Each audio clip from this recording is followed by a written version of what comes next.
അഭിവന്യ സക്കറിയാസ് ഫിലക്സീനോസ് ജോ പിതാവേ, പഴയ പേരോടൊപ്പം നല്ലപോലെ എൻ്റെ സ്റ്റുഡൻ്റ് ആയതുകൊണ്ട് പ്രിയ വൈദികരെ, ഒത്തിരി അച്ഛന്മാരെ അറിയാം, മറ്റുള്ളവരെ അറിയത്തില്ല. സിസ്റ്റേഴ്സ്, കന്യാസ്ത്രീകളെ, മാതാപിതാക്കളെ, മക്കളെ, ഏറെ സന്തോഷത്തോടെയാണ് ആദ്യമായിട്ട് ഈ ഹോളി വന്നിരിക്കുന്നത് നിങ്ങളുടെ മുമ്പിൽ. ആ സന്തോഷത്തിന് പല കാരണം. ഇന്ന് നവവത്സരമാണ്, ജനുവരി 1. Hallelujah, hallelujah. ജനുവരി 1 ഒരു കൺവെൻഷൻ നടത്തിക്കൊണ്ട് ആണ്ട് മുഴുവൻ പ്രസംഗിക്കുക, അത് വലിയൊരു കാര്യമാണ്. അപ്പോൾ അത് ഓർത്താണ് പിതാവ് പറഞ്ഞപ്പോഴേ സമ്മതിച്ചത്, പിതാവ് വരാം. അതുകൊണ്ട് നമുക്ക് അവിടെ ഇരുന്നുകൊണ്ട് കർത്താവിൻ്റെ സാന്നിധ്യം ഒന്നനുഭവിക്കാം. ഞാനല്ല പ്രസംഗിക്കാൻ പോകുന്നത്, കർത്താവാണ്. ഞാൻ നിങ്ങൾക്കറിയാം ഒരു ബലഹീനൻ ആണ്. ഇന്ന് പാർശ്വവൽക്കരിക്കപ്പെട്ട് ഈ വീൽ ചെയറിലിരിക്കുന്നു. നടക്കാനും മേല, നിൽക്കാനും മേല. കർത്താവിന് ഞാൻ എന്നെ സമർപ്പിക്കുന്നു. എൻ്റെ അധരം വായ ശബ്ദമല്ല. നമുക്കൊന്ന് ചേർന്ന് ഒരു കൊച്ചു പാട്ട് എന്നോടൊത്ത് പാടാൻ. ഞാൻ പാട്ടുകാരനൊന്നുമല്ല. നിൻ്റെ അരുവിയിൽ അണഞ്ഞിടുവാൻ, നിൻ്റെ അരുവിയിൽ നിന്നു നുകരാൻ, നിൻ്റെ അരുവിയിൽ ജീവിക്കുവാൻ അനുവദിക്കൂ നാഥ. നിൻ്റെ അരുവിയിൽ അണഞ്ഞിടുവാൻ, നിൻ്റെ അരുവിയിൽ നിന്നു നുകരാൻ, നിൻ്റെ അരുവിയിൽ ജീവിക്കുവാൻ എന്നെ അനുവദിക്കുക നാഥ. കണ്ണുകൾ ശാന്തമായി അടച്ച് അരുവി കാണും. എൻ്റെ സഹോദരിയുടെ സഹോദരൻ്റെ കൈക്കൊന്ന് പിടിച്ച് നമുക്ക് സ്നേഹത്തിൽ നിന്നിരിക്കാം. നമ്മളെല്ലാവരും കത്തോലിക്കരായിരിക്കാം, യാക്കോബായിരിക്കാം, മർത്തോമായിരിക്കാം, ഹിന്ദു ആയിരിക്കും, ആരും ആയിരിക്കട്ടെ. ദൈവത്തിൻ്റെ മക്കൾ ഒന്നിച്ച് കരങ്ങളൊന്ന് കോർത്തു പിടിച്ച്, കൈയല്ല ഹൃദയം കോർത്തു പിടിച്ച് ആ പൊട്ടിയൊഴുകുന്ന ആ ഹൃദയത്തിലേക്ക് നോക്കിക്കൊണ്ട് പാടാം ഒരിക്കൽ കൂടി. നിന്റെ സ്നേഹത്തിൽ അണഞ്ഞിടുവാൻ, നിന്റെ സ്നേഹത്തിൽ നിന്നു നുകരാൻ, നിന്റെ സ്നേഹത്തിൽ ജീവിക്കുവാൻ എന്നെ അനുവദിക്കുക നാഥ. നിന്റെ ശക്തിയിൽ, നിന്റെ ശക്തിയിൽ അണഞ്ഞിടുവാൻ, നിന്റെ ശക്തിയിൽ നിന്നു നുകരാൻ, നിന്റെ ശക്തിയിൽ ജീവിക്കുവാൻ എന്നെ അനുവദിക്കുക നാഥ. നിന്റെ സൗഖ്യത്തിൽ, നിന്റെ സൗഖ്യത്തിൽ അണഞ്ഞിടുവാൻ, നിന്റെ സൗഖ്യത്തിൽ നിന്നു നുകരാൻ, നിന്റെ സൗഖ്യത്തിൽ ജീവിക്കുവാൻ എന്നെ അനുവദിക്കുക നാഥ. നിന്റെ കൃപയിൽ, നിന്റെ കൃപയിൽ അണഞ്ഞിടുവാൻ, നിന്റെ കൃപയിൽ നിന്നു നുകരാൻ, നിന്റെ കൃപയാൽ ജീവിക്കുവാൻ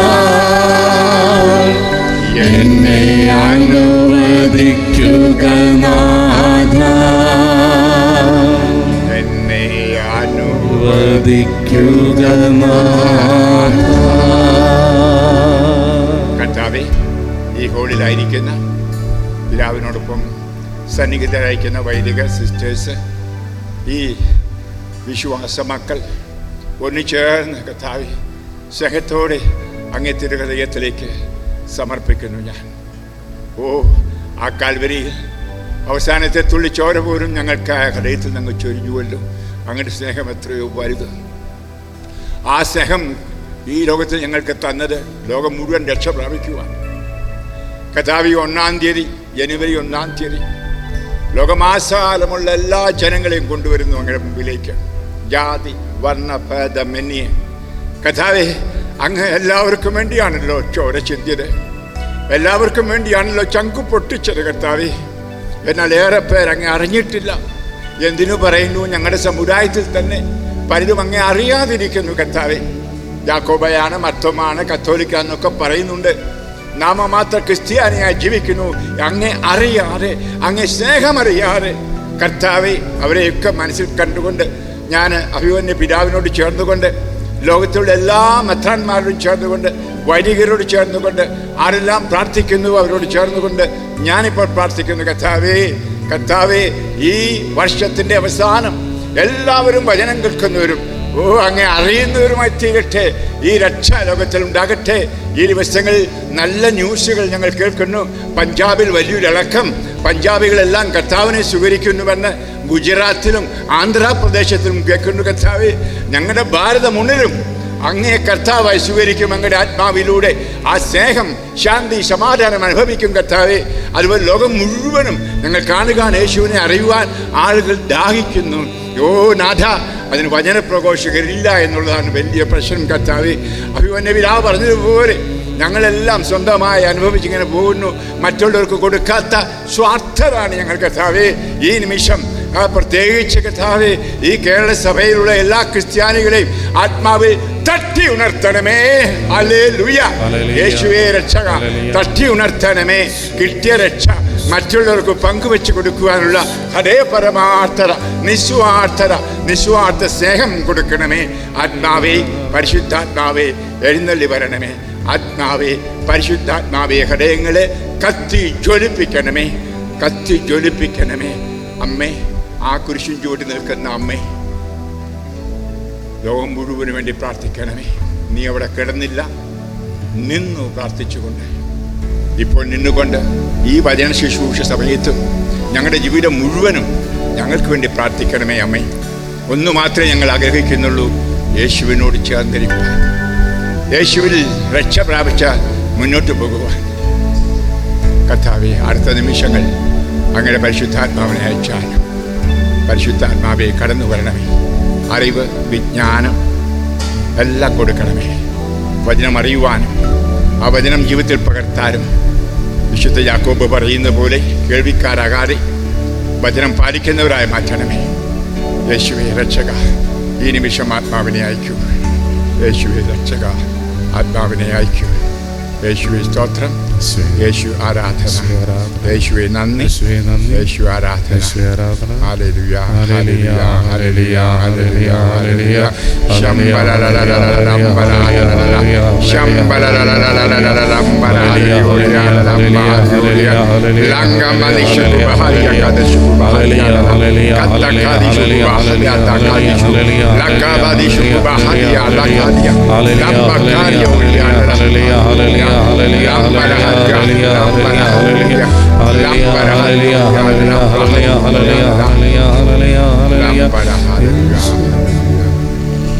ആമേൻ, ആമേൻ, ആമേൻ. Praise the Lord.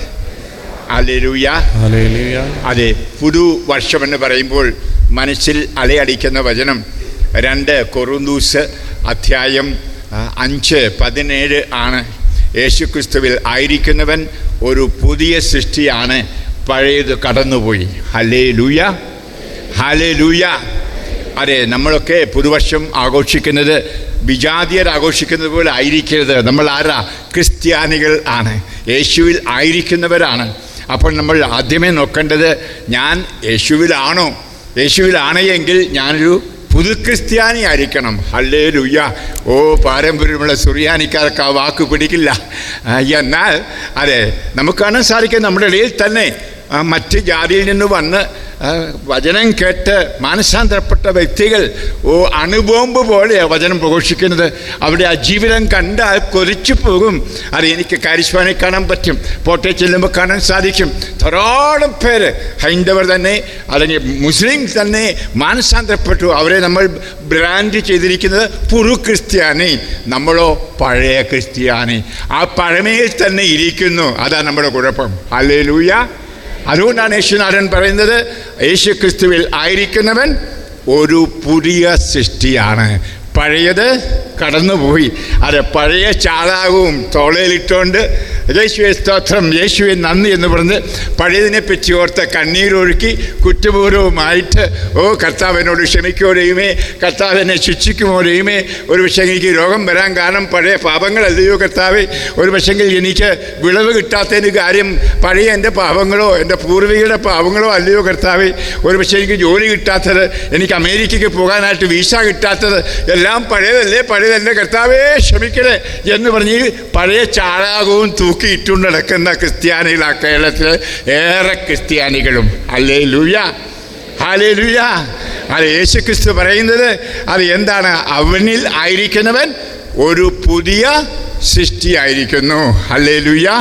അതല്ലേ നമ്മൾ സങ്കീർത്തനത്തിലാണെങ്കിലും പ്രാർത്ഥിക്കുന്ന കർത്താവേ, നവഹൃദയം തരണമേ, എന്നെ ഒരു പുതിയ സൃഷ്ടിയാകണമേ, പരിശുദ്ധാത്മാവോട് നിറയ്ക്കണമേ. ഹല്ലേലൂയ. പ്രിയമുള്ളവരെ, ആ പ്രാർത്ഥനയോടുകൂടി ആയിരിക്കട്ടെ ഇന്നത്തെ ഈ സുവിശേഷ പ്രഘോഷണം ശ്രവിക്കുന്നത്. പ്രിയപ്പെട്ടവരെ, നിങ്ങൾ അച്ഛൻ പിതാവ് എന്നെപ്പറ്റി വളരെയധികം ദീർഘമായിട്ട് പറഞ്ഞു. അതിനകത്ത് പറഞ്ഞ ഒത്തിരി കാര്യങ്ങളൊക്കെ എനിക്കറിയത്തില്ല. എൻ്റെ കാര്യമാണോ എന്ന് എനിക്കറിഞ്ഞുകൂടാ. ഏതായാലും പിതാവ് കണ്ടതാണ് പറഞ്ഞത്. എന്തായാലും ഒരു കാര്യം നിങ്ങളോട് ഞാൻ ആത്മാർത്ഥമായിട്ട് പറയുന്നു. എൻ്റെ വീട് കാഞ്ഞിരപ്പള്ളിക്ക് അടുത്ത് ചെറുവള്ളി എന്ന് പറയുന്ന സ്ഥലത്താണ് ഞാൻ ജനിച്ചു വളർന്നത്. എന്ന് പറഞ്ഞാൽ ഇപ്പോൾ വിമാനത്താവളമൊക്കെ ഉണ്ടാക്കുന്ന എരുമേലിലെ ചെറുവള്ളി അല്ല, മണിമലയ്ക്കും കാഞ്ഞിരപ്പള്ളിക്കും ഇടയ്ക്കൊരു സ്ഥലമുണ്ട്, ഒരു ചെറിയ ഗ്രാമമാണ്. ഞാനവിടെ ജനിച്ചു വളർന്നു. എനിക്ക് സഹോദരങ്ങൾ 6 പേരുണ്ട്. എനിക്ക് 8 വയസ്സ് പ്രായം കഴിയുമ്പോൾ എൻ്റെ അപ്പൻ ഒരു ഹാർട്ട് അറ്റാക്ക് ഒന്ന് മരിക്കുന്നു. ഞങ്ങൾ 6 മക്കളാണ്. ഇളയ പെൺകുട്ടിക്ക് 6 മാസം പോലും പ്രായമായിട്ടില്ല. ഞങ്ങൾ കൃഷിക്കാരാണ്, പറമ്പിലെ കൃഷി കൊണ്ട് ജീവിക്കുന്നവർ. എൻ്റെ അപ്പൻ നല്ല അധ്വാനിയായിരുന്നു. അങ്ങനെ ഏറെ രാവിലെ മുതൽ വൈകിട്ട് പണിയുമായിരുന്നു. അമ്മച്ചി ഞങ്ങൾ പിള്ളേരെ വളർത്തിക്കൊണ്ട് പറമ്പിലെ പണിയൊന്നും അറിയത്തില്ലായിരുന്നു. അപ്പൻ മരിച്ചപ്പോൾ നിശ്ചയമായിട്ടും ഏറെ സാമ്പത്തിക ബുദ്ധിമുട്ടുകളും കഷ്ടപ്പാടുകളും 28 വയസ്സ് മാത്രം ഉണ്ടായിരുന്നു എൻ്റെ അമ്മയ്ക്കുണ്ടായി. 6 മക്കളെയും കൊണ്ട് വിധവയാകുന്നു. പ്രിയമുള്ളവർ, ഞങ്ങൾക്കറിയാം കത്തോലിക്ക സഭയിൽ ഒരാൾ മരിക്കുമ്പോൾ അവർക്ക് വേണ്ടി കുർബാന അർപ്പിക്കും, അവരുടെ ആത്മാവ് സ്വർഗത്തിൽ പോകാൻ. നിങ്ങളുടെ ഇടയിൽ ഉണ്ടെന്നാണ് എൻ്റെ വിശ്വാസം. ഇല്ലെങ്കിലും അപ്പോൾ എല്ലാ ദിവസവും ഞങ്ങൾ 6 മക്കളെയും കൊണ്ട് അമ്മച്ചി പള്ളിയിൽ പോകും. രാവിലെ അപ്പന് വേണ്ടിയുള്ള ദിവ്യബലി കുർബാനയാണ്. ഓരോ ദിവസവും അമ്മ പറയും, അപ്പച്ചന് വേണ്ടിയുള്ള കുർബാന, ഇച്ചാച്ചന് വേണ്ടിയുള്ള കുർബാനയാണ്. അപ്പോൾ എൻ്റെ മനസ്സുകൊണ്ട് ഓർത്ത്, ഇച്ചാച്ചൻ നല്ല മനുഷ്യനായിരുന്നു, പാവം. രാവിലെ എഴുന്നേറ്റ് കൊന്തയിലും എന്നും പള്ളിയിൽ പോകും. അത് കഴിഞ്ഞ് പറമ്പിലെ പണിക്കൊക്കെ പോകുന്നത്. ആ മനുഷ്യൻ ഇത്രയും കുർബാന ഏർപ്പെടുന്നത് സ്വർഗത്തിൽ പോകാനായിട്ട് എൻ്റെ മനസ്സുകൊണ്ട് ചിന്തിച്ചു. ഞാൻ അമ്മയോട് ഒരിക്കൽ ചോദിച്ചു, എൻ്റെ അമ്മേ, ഇത്രമാത്രം കുർബാന അപ്പച്ചനുണ്ട് ചെല്ലേണ്ട ആവശ്യമുണ്ടോ? അപ്പോൾ പറഞ്ഞു, 30 കുർബാന അടുപ്പിച്ചില്ലാതെ അച്ചാച്ചൻ സ്വർഗത്തിൽ പോവും. എന്നെ ഒത്തിരി സ്നേഹിച്ചവൻ, തോളെ കൊണ്ടു നടക്കുന്നവൻ, മടി വയ്ക്കുന്നവൻ, വാഴപ്പഴമാണെങ്കിൽ ഒരു വശത്ത് അപ്പം കടിക്കും, ഞാൻ കടിക്കും, അങ്ങനെയൊക്കെ ഒത്തിരി സ്നേഹം പഠിപ്പിച്ച അപ്പൻ സ്വർഗത്തിൽ പോകണമെന്ന് ഞാൻ നിശ്ചയിച്ചു. അപ്പോൾ എൻ്റെ മനസ്സിൽ ദൈവവിളിയുടെ പുരോഹിതനാകാനുള്ള വിളി വരികയാണ്. ഞാൻ ഒരിക്കൽ വൈദികനാകും. 30 അല്ല, ഏറെ കുർബാന അർപ്പിച്ച് സ്വർഗത്തിൻ്റെ മുകളിൽ എൻ്റെ അപ്പനെ എത്തിക്കും. ഹല്ലേലൂയ. ഇതായിരുന്നു എൻ്റെ വിളി. പ്രിയപ്പെട്ടവരെ, നമ്മുടെ ജീവിതത്തിൽ പലതും സംഭവിക്കുമ്പോൾ നമ്മൾ ഓർക്കും, ദൈവമേ, എന്തുകൊണ്ട് ഇയാൾ മരിച്ചു ചെറുപ്പത്തിൽ, ഇവളെന്തുകൊണ്ട് ചെറുപ്പത്തിൽ മരിച്ചു, അപകടം വന്ന് ഈ മകളോ മരിച്ചു. ദൈവത്തിനൊരു പദ്ധതിയും പ്ലാനും ഉണ്ട്. ഞാനിപ്പോഴും ഓർക്കുകയാണ്, എൻ്റെ കുഞ്ഞുനാളിൽ മടി വെച്ചോണ്ട് എൻ്റെ ചാച്ചൻ പറയുമായിരുന്നു, ജെയിംസിനെ ഞാനൊരു എൻജിനീയർ ആക്കും. ഹല്ലേലൂയ. എപ്പോഴും അതെൻ്റെ മനസ്സിലുണ്ടായിരുന്നു, എൻജിനീയർ ആകുക, അതായിരുന്നു പറഞ്ഞത്. ഇന്നും ഞാനൊരു എൻജിനീയറാണ്. പക്ഷേ അത് ലോകം കാണുന്ന എൻജിനീയറല്ല, ആത്മാക്കളെ പണിതുയർത്തുന്ന എൻജിനീയർ. ഹല്ലേലൂയ. എന്നെ ഇതാക്കുവാനായിട്ട് സ്വർഗീയ അപ്പച്ചനൊരു പ്ലാൻ ഉണ്ടായിരുന്നു. ഹല്ലേലൂയ. ഒരു വിഷയം, എൻ്റെ അപ്പൻ്റെ മരണം അതിനാവശ്യമായിരുന്നു. നമ്മുടെ ജീവിതത്തിലെ സങ്കടങ്ങൾ, കുരിശുകൾ, ബുദ്ധിമുട്ടുകളൊക്കെ കർത്താവ് അറിയുന്നുണ്ട്. അറിഞ്ഞുകൊണ്ടാണ് ഇതിലൂടെ കർത്താവ് വലിയ വലിയ അനുഗ്രഹങ്ങൾ ചൊരിയുവാനായിട്ടാണ്. ഞാൻ പച്ചക്കെ പറഞ്ഞാൽ, എൻ്റെ അപ്പൻ മരിച്ചില്ലായിരുന്നെങ്കിൽ ഞാനിപ്പോൾ നിങ്ങളുടെ മുമ്പിൽ പ്രസംഗിച്ചുകൊണ്ടിരിക്കില്ലായിരുന്നു. ഹല്ലേലൂയ. പിതാവ് പറഞ്ഞ പോലെ ഇന്ന് 106 രാജ്യങ്ങളിൽ 10,000-കണക്കിന് ആളുകളുടെ ഇടയിലേക്ക് പോകാൻ, പ്രത്യേകിച്ച് മുസ്ലിങ്ങളോട് നേരിട്ട് വചനം പ്രഘോഷിക്കാനൊക്കെ കർത്താവിനെ അയക്കുവാൻ കാരണം എൻ്റെ അപ്പൻ അത് വേർപെട്ട് പോയത് കൊണ്ട്, അല്ലെങ്കിൽ ഞാനൊരു എൻജിനീയറായിട്ട് അമേരിക്കയിലോ യൂറോപ്പിലോ എവിടെയും പൈസ ഒക്കെ ഉണ്ടാക്കി കുബേരനായിട്ട് തിന്നു കുടിച്ച് ജീവിച്ചേനമായിരുന്നു. ഹല്ലേലൂയ. പ്രിയമുള്ളവരെ, അതെ, ആ പൗലോസ്ലീഹ ആ റോമ 8:28 പറഞ്ഞിരിക്കുന്ന വചനം വലിയ സത്യമാണ്. തന്നെ സ്നേഹിക്കുന്നവർക്ക്, തൻ്റെ പദ്ധതി അനുസരിച്ച് വിളിക്കപ്പെട്ടവർക്ക് അവിടുന്നെല്ലാം നന്മയ്ക്കായി പരിണമിപ്പിക്കുന്നു. Hallelujah, hallelujah. മറക്കരുത്. അതുകൊണ്ടാണ് ഒരു ക്രിസ്ത്യാനി സങ്കടങ്ങൾ, ബുദ്ധിമുട്ടുകൾ, ഭാരം വരുമ്പോൾ അതെല്ലാം വെച്ചുകൊണ്ട് കർത്താവിനെ പഴിക്കുകയും കുറ്റപ്പെടുത്തുകയും, ഓ എൻ്റെ തമ്പുരാനെ നീ എന്നെ മറന്നുപോയോ, എന്തുകൊണ്ടാണ് എൻ്റെ ഈ കാര്യം സാധിച്ചു തരാത്തത് എന്ന് പറഞ്ഞ് പലപ്പോഴും നമ്മൾ പരാതിപ്പെടുന്ന ക്രിസ്ത്യാനികളല്ലേ? ചിന്തിച്ചു നോക്കണം. ഇല്ല കർത്താവ്, ഇതെല്ലാം അങ്ങയുടെ പദ്ധതിയും പ്ലാനുമാണ്, എല്ലാം നന്മയ്ക്കായിട്ട് ചെയ്യുന്നു എന്ന് പറഞ്ഞുകൊണ്ട് കർത്താവേ സ്തോത്രം എന്ന് പറയാൻ പറ്റുന്നുണ്ടോ? ഇന്ന് പുതിയ വർഷം ആരംഭിക്കുമ്പോൾ പഴയ കാര്യങ്ങളൊക്കെ ഓർത്ത് ഒരുപക്ഷെ നിശാനാത്മകമായി സംഭവിച്ച കാര്യങ്ങൾക്ക്, മരണങ്ങളായിരിക്കാം, വേർപാടുകളായിരിക്കാം, കഷ്ടപ്പാടായിരിക്കാം, കടബാധ്യതകൾ, എല്ലാത്തിനും കർത്താവേ സ്തോത്രം എന്ന് പറയാൻ നമുക്കാവണം. Hallelujah, hallelujah. എങ്കിലേ നമ്മൾ യഥാർത്ഥ സത്യക്രിസ്ത്യാനിയാവൂ. അല്ലെങ്കിൽ ചുമ്മാ തൊലിപ്പുറത്തെ ക്രിസ്ത്യാനി എന്നൊരു പേരുണ്ട്, ആ വേഷവിധാനം കൊണ്ടൊരു ക്രിസ്ത്യാനി ആണ്. പ്രിയപ്പെട്ടവർ, ഞാൻ പറഞ്ഞു വരാൻ കാരണം, അങ്ങനെ എൻ്റെ അപ്പൻ്റെ മരണം, സ്കൂളിൽ പഠിക്കുന്നു. അപ്പോൾ എൻ്റെ മനസ്സിലെല്ലാം അച്ഛനാകണം. അങ്ങനെ ഇരിക്കവേ ഞാൻ 10-ലായിരിക്കുമ്പോൾ സ്കൂളിൽ പോകുമ്പോൾ വഴി കിടക്കുന്ന ഒരു കമ്പിക്കഷണം കൊണ്ട് എൻ്റെ കാല് മുറിഞ്ഞു. അപ്പോൾ അത് പഴുക്കാൻ തുടങ്ങി. അന്നത്തെ കാലത്തിൽ ആരും ഇഞ്ചക്ഷൻ തന്നില്ല. അമ്മയ്ക്ക് ഒത്തിരി ബത്തപ്പാടും കഷ്ടപ്പാടും. അതുകൊണ്ട് ഈ ചെറിയ കാര്യമായിട്ട് അമ്മയെ ബുദ്ധിമുട്ടിപ്പിക്കാൻ ഞാൻ ആഗ്രഹിച്ചില്ല. 2-3 ദിവസം കഴിഞ്ഞപ്പോൾ എൻ്റെ കൂട്ടുകാരൻ പറഞ്ഞു, ജെയിംസേ, നിൻ്റെ കാല് വഴി കിടന്ന് കമ്പി കൊണ്ടാണ് മുറിഞ്ഞത്. ടെറ്റനസ് വന്നു മരിക്കും. ആ പ്രായത്തിൽ എന്താ ടെറ്റനസ് എന്ന് എനിക്കറിയത്തില്ലായിരുന്നു.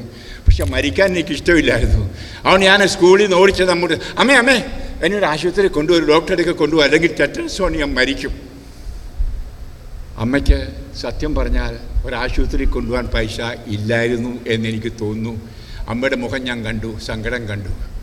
അമ്മയുടെ കയ്യിൽ എപ്പോഴും ഉണ്ട് ഒരു ക്രൂശിത രൂപം ആയിരുന്നു. പ്രിയമുള്ളവരെ, ഗലാത്യർക്ക് ലേഖനം അധ്യായം 3:1 വിശുദ്ധ പൗലോസ് പറയുന്നുണ്ട്, നിങ്ങളുടെ കൺമുമ്പിൽ ക്രൂശിതനായവനെ നിൻ്റെ ഹൃദയത്തിൽ നിന്ന് 7 ദുഷ്പ്രേരണകളാണ് എടുത്തു മാറ്റിയിരിക്കുന്നത്. പ്രിയമുള്ളവരെ, ബഹുമാനപ്പെട്ട പിതാവ് പറയുണ്ടായി, ഞാൻ ഈ വീൽ ചെയറിൽ ഇരുന്നു കൊണ്ട് ഇപ്പോഴും എല്ലാ രാജ്യങ്ങളും ചുറ്റി സഞ്ചരിക്കുന്നു. വേദന ഇല്ലാഞ്ഞിട്ടല്ല, ഏറെ വേദനയുണ്ട്. നിങ്ങൾക്കറിയത്തില്ല എങ്കിൽ ന്യൂറോപ്പതിക് പെയിൻ, എനിക്കുണ്ടായ രോഗം നിങ്ങൾക്ക് കേൾക്കാം, ഗില്ലാംബാരെ രോഗം നിങ്ങൾ കേട്ടിട്ടുണ്ട്. ഞാൻ തളർന്ന കോമായിലായിരുന്നു 3 മാസം. 6 മാസത്തോളം വെന്റിലേറ്ററിലൂടെ ശ്വസിച്ചു. ജീവിക്കുമെന്ന് ആരും പറഞ്ഞില്ല. അതിനുശേഷം 1 കൊല്ലത്തോളം എനിക്ക് സംസാരിക്കാൻ പാടില്ലായിരുന്നു. കയ്യോ കാലോ ഒന്ന് അനക്കാൻ പോലും പറ്റില്ലായിരുന്നു. ജീവിക്കുമെന്ന് ആരും പ്രതീക്ഷിച്ചില്ല. ഈ വേദനകളിലൂടെ കടന്നുപോയി. എന്നെ കർത്താവ് എന്നെ ഉപയോഗിക്കുന്നതിന് വേണ്ടി വചനം പ്രഘോഷിക്കുന്നതിന് വേണ്ടിയിട്ട് സംസാരിക്കാൻ ശക്തി തന്നു. മാത്രമല്ല വീൽ ചെയറിൽ ഇരുന്നുകൊണ്ട് നിരങ്ങാനുമുള്ള ശക്തി തന്നു. അതും മതി. ഹല്ലേലൂയ. പ്രിയമുള്ളവരെ, ഞാൻ ഈ പറയുവാൻ കാരണം, ഇവിടെയെല്ലാം നമുക്ക് ആവശ്യം ആ കർത്താവിലുള്ള സ്നേഹവും കർത്താവിലുള്ള വിശ്വാസവും കർത്താവിൻ്റെ കരങ്ങൾക്ക് പിടിച്ച് മുന്നോട്ട് പോകലും ആണ്. ഞാൻ പരിഭവിച്ചുകൊണ്ട് ഡിപ്രഷനാണെന്ന് പറഞ്ഞ്, അയ്യോ എനിക്കെന്നാ പറ്റിയത്, കർത്താവിനെ പ്രസംഗിച്ചു മാത്രം നടന്ന എനിക്ക് എന്തുകൊണ്ട് ഈ സംഭവിച്ചു എന്ന് പറഞ്ഞുകൊണ്ട് ഞാനിങ്ങനെ ഡോക്ടർമാരുടെയൊക്കെ ഗുളികയും മേടിച്ച് ഡിപ്രസ്ഡ് എന്ന് പറഞ്ഞിരിക്കുകയായിരുന്നെങ്കിൽ പണ്ടേ മണ്ണോടിഞ്ഞേനെ. ഹല്ലേലൂയ. പ്രിയമുള്ളവരെ, നമ്മൾ ക്രിസ്ത്യാനിക്ക് ഒരിക്കലും ഡിപ്രഷൻ പാടില്ല. ഹല്ലേലൂയ. കർത്താവ് പറഞ്ഞിരിക്കുന്നത് എന്താണ്? കർത്താവിൽ സന്തോഷിക്കുവിൻ, എപ്പോഴും കർത്താവിൽ സന്തോഷിക്കുവിൻ. ഫിലിപ്പിയർ അധ്യായം 4:4. എപ്പോഴും സങ്കടമുണ്ടായാലും കഷ്ടപ്പാടുണ്ടായാലും എപ്പോഴും കർത്താവിനെ സ്തുതിച്ച് സന്തോഷം. പ്രവാചകനായ നെഹെമ്യാ പറയുന്നു 8-ാം അധ്യായം 11, നിന്റെ സന്തോഷമായിരിക്കട്ടെ നിന്റെ ശക്തി. ഹല്ലേലൂയ. ഇതാണ് എൻ്റെ ശക്തി മക്കളെ. ഞാൻ ഒരിക്കലും ഡിപ്രസ്ഡ് ആകില്ല. ഈ വേദനയും സങ്കടമെല്ലാം വന്നാൽ ഇപ്പോഴായാലും എന്തെല്ലാമായാലും ശരി, എൻ്റെ ആ സന്തോഷം എനിക്ക് ശക്തിയാണ്. പ്രിയപ്പെട്ടവരെ, ഞാൻ പറഞ്ഞു വരികയാണ് എൻ്റെ കഥ, എപ്രകാരം ഞാനൊരു പുതിയ സൃഷ്ടിയായി എന്ന്. ഞാൻ ഇങ്ങനെ കാലിന് വേദനയായിട്ടിരിക്കുന്നു. അമ്മയ്ക്ക് എന്നെ ആശുപത്രിയിൽ കൊണ്ടുപോകാൻ പൈസ ഇല്ല. അമ്മയുടെ ഫേവറിറ്റായിരുന്ന, അമ്മ എപ്പോഴും മുത്തി പ്രാർത്ഥിക്കുന്ന, പാതിരായ്ക്കും മറ്റും കുരിശുരൂപം എടുത്ത് കരഞ്ഞുകൊണ്ട് പ്രാർത്ഥിക്കുന്ന. ഒരിക്കൽ ഞാൻ അമ്മയോട് ചോദിച്ചു, അമ്മ എന്നെ എടുക്കുന്നത്, അമ്മയ്ക്ക് സൂക്കേട് വല്ലതും ഉണ്ടോ? കാരണം അപ്പനോ മരിച്ചുപോയി, അമ്മയോടെ പോയില്ലേ. അതുകൊണ്ട് അമ്മയോട് ചോദിച്ചപ്പോൾ അമ്മ പറയാണ്, എൻ്റെ വിഷമങ്ങളെല്ലാം എൻ്റെ കർത്താവിൻ്റെ മുമ്പ് ഞാൻ വിളമ്പി പറയാം. മോനിത് കണ്ടല്ലോ എന്ന് ഓർക്കുമ്പോൾ ഒരു പ്രയാസം ആരോടും പറയരുത്. അതെ, രാത്രി കാലങ്ങളിൽ ക്രൂശിതൻ്റെ മുമ്പിൽ ഹൃദയം തുറക്കുമായിരുന്നു. അതുകൊണ്ട് പൗലോസ് പറഞ്ഞു, ഒരിക്കലും ക്രൂശിതനെ കൺമുമ്പിൽ നിന്ന് മാറ്റരുത്. ഹല്ലേലൂയ. അതെ, ആ ക്രൂശിതനെ മുറുകെ പിടിച്ചുകൊണ്ട് അപ്പോൾ അവിടെയാണ് സ്നേഹം കാണുന്നത്, അവിടെയാണ് ശക്തി കാണുന്നത്, അവിടെയാണ് നമ്മുടെ വേദനകളൊക്കെ നിഷ്പ്രഭമായി പോകുന്നത്. അതെ വേദനയാണ്, സങ്കടമാണ്, ബുദ്ധിമുട്ടാന്ന് പറഞ്ഞ ഒരാളോട് അപ്പോൾ ഞാൻ പറഞ്ഞു, നോക്കൂ ക്രൂശിതനെ, നിൻ്റെ വേദന അതിനേക്കാൾ വലുതുണ്ടോ എന്ന് ചോദിക്കും. എൻ്റെ അമ്മ ഒരിക്കൽ പറഞ്ഞ് ഞാനിപ്പോഴും ഓർക്കുന്നു, എൻ്റെ ഭർത്താവ് മരിച്ചു, നിൻ്റെ അപ്പൻ മരിച്ചു, നിങ്ങൾ 6 മക്കൾ, സാമ്പത്തികമായിട്ട് വിളവുകളെല്ലാം നശിക്കാൻ തുടങ്ങി, അയൽക്കാരെല്ലാം കട്ടുകൊണ്ട് പോകാൻ തുടങ്ങി. എങ്ങനെ മുന്നോട്ട് തള്ളിക്കൊണ്ട് പോകും? കടത്തോട് കടം, എല്ലാം കടം മേടിക്കുകയാണ്. കടയിൽ ചെന്ന് ഞാൻ ഒരിക്കൽ ഓർത്തുപോയി, ദൈവമേ അങ്ങ് ആത്മഹത്യ ചെയ്താലോ. അപ്പോൾ ഞാൻ മനസ്സിൽ വന്നത് നെല്ലിന് അടിക്കാൻ വെച്ചിരിക്കുന്ന ഫുർലാൻ എന്ന് പറയുന്ന മരുന്ന്, ഫുർലാൻ. അപ്പോൾ ഓർത്തു, ഒരു മക്കൾക്കും കൊടുത്ത് അതും കുടിച്ച് അങ്ങ് മരിക്കാം. എന്നിട്ട് പറയാണ് അമ്മച്ചേനോട്, ആ ദുശ്ചിന്ത എൻ്റെ മനസ്സിൽ വന്നു, പിശാചിൻ്റെ ചിന്ത. എൻ്റെ മക്കളെയും കൊണ്ട് എനിക്ക് ആത്മഹത്യ ചെയ്യണമെന്ന് ഞാൻ ചാടി എഴുന്നേറ്റു എൻ്റെ കട്ടിലേന്ന്. അപ്പോൾ മുകളിൽ തൂങ്ങിയിരുന്ന പായ, പണ്ട് കാലത്ത് അപ്പച്ചന്മാർക്കും അമ്മച്ചിമാർക്കും കടന്നേച്ച് നമ്മൾ ചുരുട്ടി അയയെ തൂക്കുമായിരുന്നു. ഓർമ്മയുള്ളവരുടെ കയ്യിൽ നിന്ന് ഉയർത്തിക്ക്. ഹല്ലേലൂയ. ഉണ്ട്. ഇന്നത്തെ പോലെ ഇതൊന്നും അല്ലായിരുന്നു, നമുക്കറിയാം. പായ ചുരുട്ടിയിട്ട് അതിനകത്ത് തണലെന്ന് കാണും, എന്നിട്ട് അത് തൂക്കിയിടുന്നു 2 കയറയിൽ, ഉറി എന്ന് പറയും. അപ്പോൾ അങ്ങനെ തൂക്കിയിട്ടിരുന്ന ഒരു പായ ആരോ കിടന്നതാണ്. ആ പായ തലമുട്ടി നോക്കിയപ്പോൾ ഒരു കൊന്തയുടെ അറ്റം എന്താ, ഒരു കുരിശ് രൂപം, അതാണ് തലയെ തൊട്ടത്. അമ്മ അത് കയ്യിലെടുത്തു. അമ്മച്ചി പറഞ്ഞു, മോനെ അത് കൈ തൊട്ടു. ഞാൻ നോക്കിയപ്പോൾ യേശു എന്നോട് സംസാരിക്കാൻ തുടങ്ങി. എൻ്റെ സഹനത്തെക്കാൾ പെണ്ണമ്മേ, അമ്മയെ വിളിച്ചിരുന്ന പെണ്ണമ്മേ എന്നായിരുന്നു, അന്നമ്മേ എന്നായിരുന്നു പേരെങ്കിലും നാട്ടുകാർ പെണ്ണമ്മേ എന്നാണ് വിളിച്ചത്. പെണ്ണമ്മേ, നിൻ്റെ സഹനങ്ങൾ എൻ്റെക്കാൾ വലുതാണ്. അപ്പോൾ ഞാൻ കരഞ്ഞു, അനുതപിച്ചു. ഞാൻ രാവിലെ എഴുന്നേറ്റ് വികാരിയച്ഛനിലേക്ക് പോയി നല്ല കുമ്പസാരം നടത്തി. കാരണം എൻ്റെ ദുശ്ചിന്ത, ആത്മഹത്യ ചെയ്യാനും മക്കളെ കൊല്ലാനുള്ള ചിന്ത അച്ഛനോട് ഞാൻ ഏറ്റു പറഞ്ഞു. അച്ഛൻ എനിക്ക് ക്ഷമ തന്നു. അടുപ്പിനൊരിക്കലും ഞാൻ കരഞ്ഞിട്ടില്ല. അടുപ്പിനൊരിക്കലും എൻ്റെ ഭർത്താവ് മരിച്ചതിനെ ഓർത്ത് ഞാൻ ദുഃഖിച്ചിട്ടില്ല, ഏകാന്തത അനുഭവിച്ചിട്ടില്ല. അന്നു മുതൽ എന്ത് വിഷമമുണ്ടായാലും കടബാധ്യത ഉണ്ടായാലും ഈശോയായിരുന്നു കണ്ടിരുന്നത് എന്ന്. ഇത് ഞാൻ കണ്ടു വളർന്നവനാ മക്കളെ.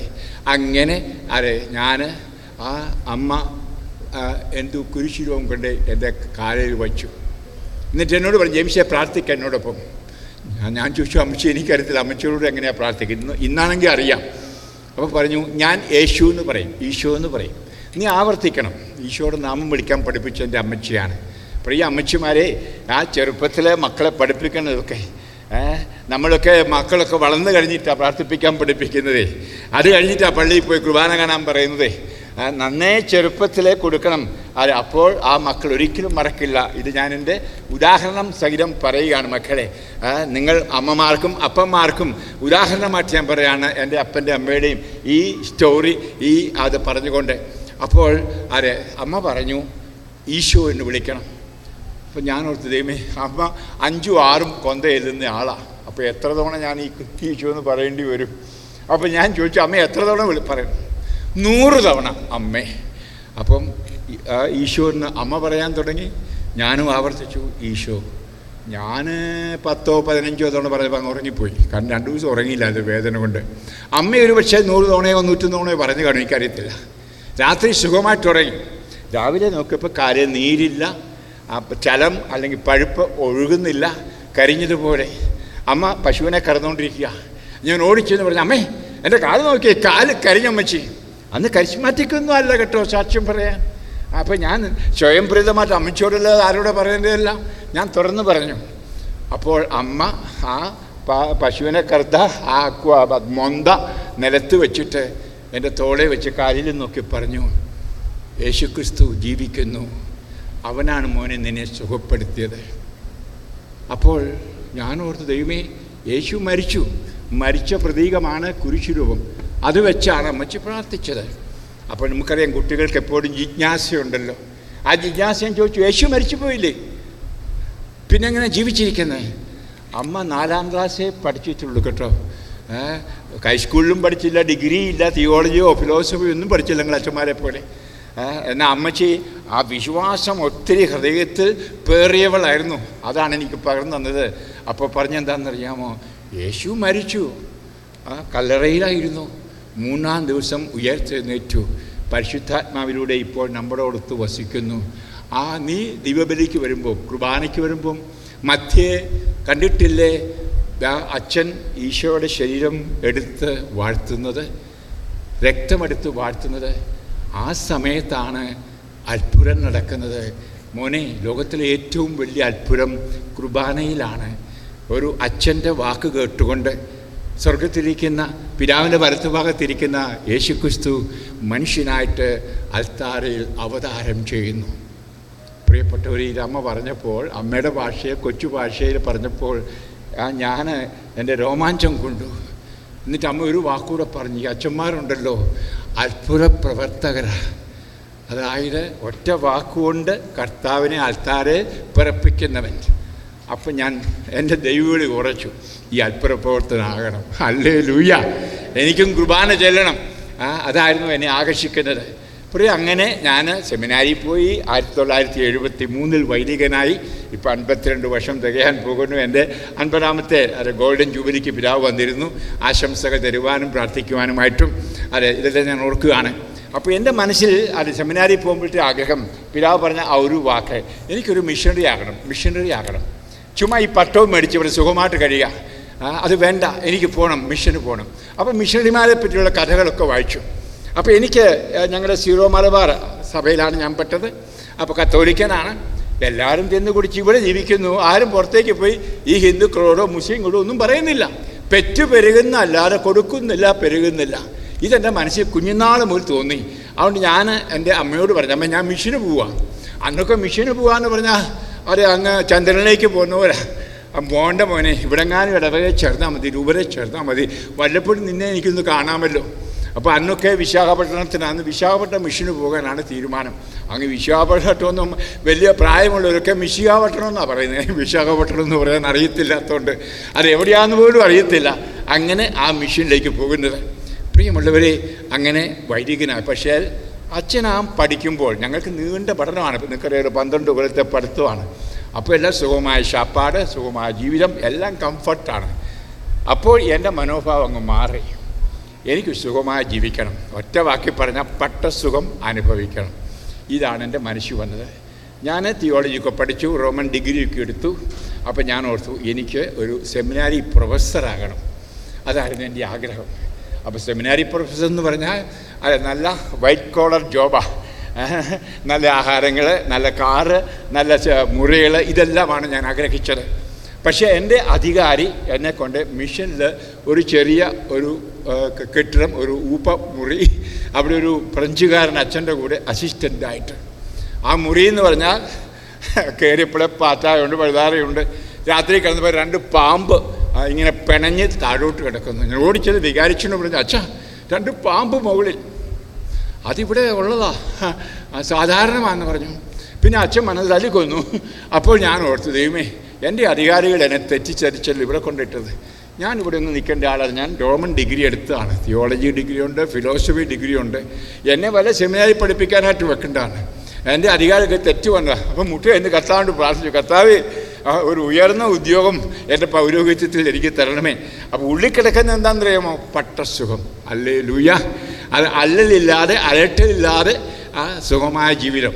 അപ്പോൾ ഞാൻ പറഞ്ഞല്ലോ, അതൊക്കെ സെമിനാരി വെച്ചാണ് അപ്രകാരം ഞാനൊരു മുഖം മൂടി ധരിച്ചത്.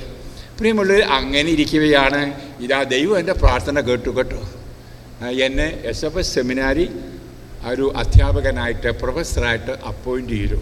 ഓ, തമ്പുരാൻ പ്രാർത്ഥന കേൾക്കുന്നവനാണ്. ഞാൻ ഒത്തിരി സന്തോഷിച്ചു. പക്ഷെ 4 മാസമേ ആ പട്ടസുഖം അനുഭവിച്ചുള്ളൂ.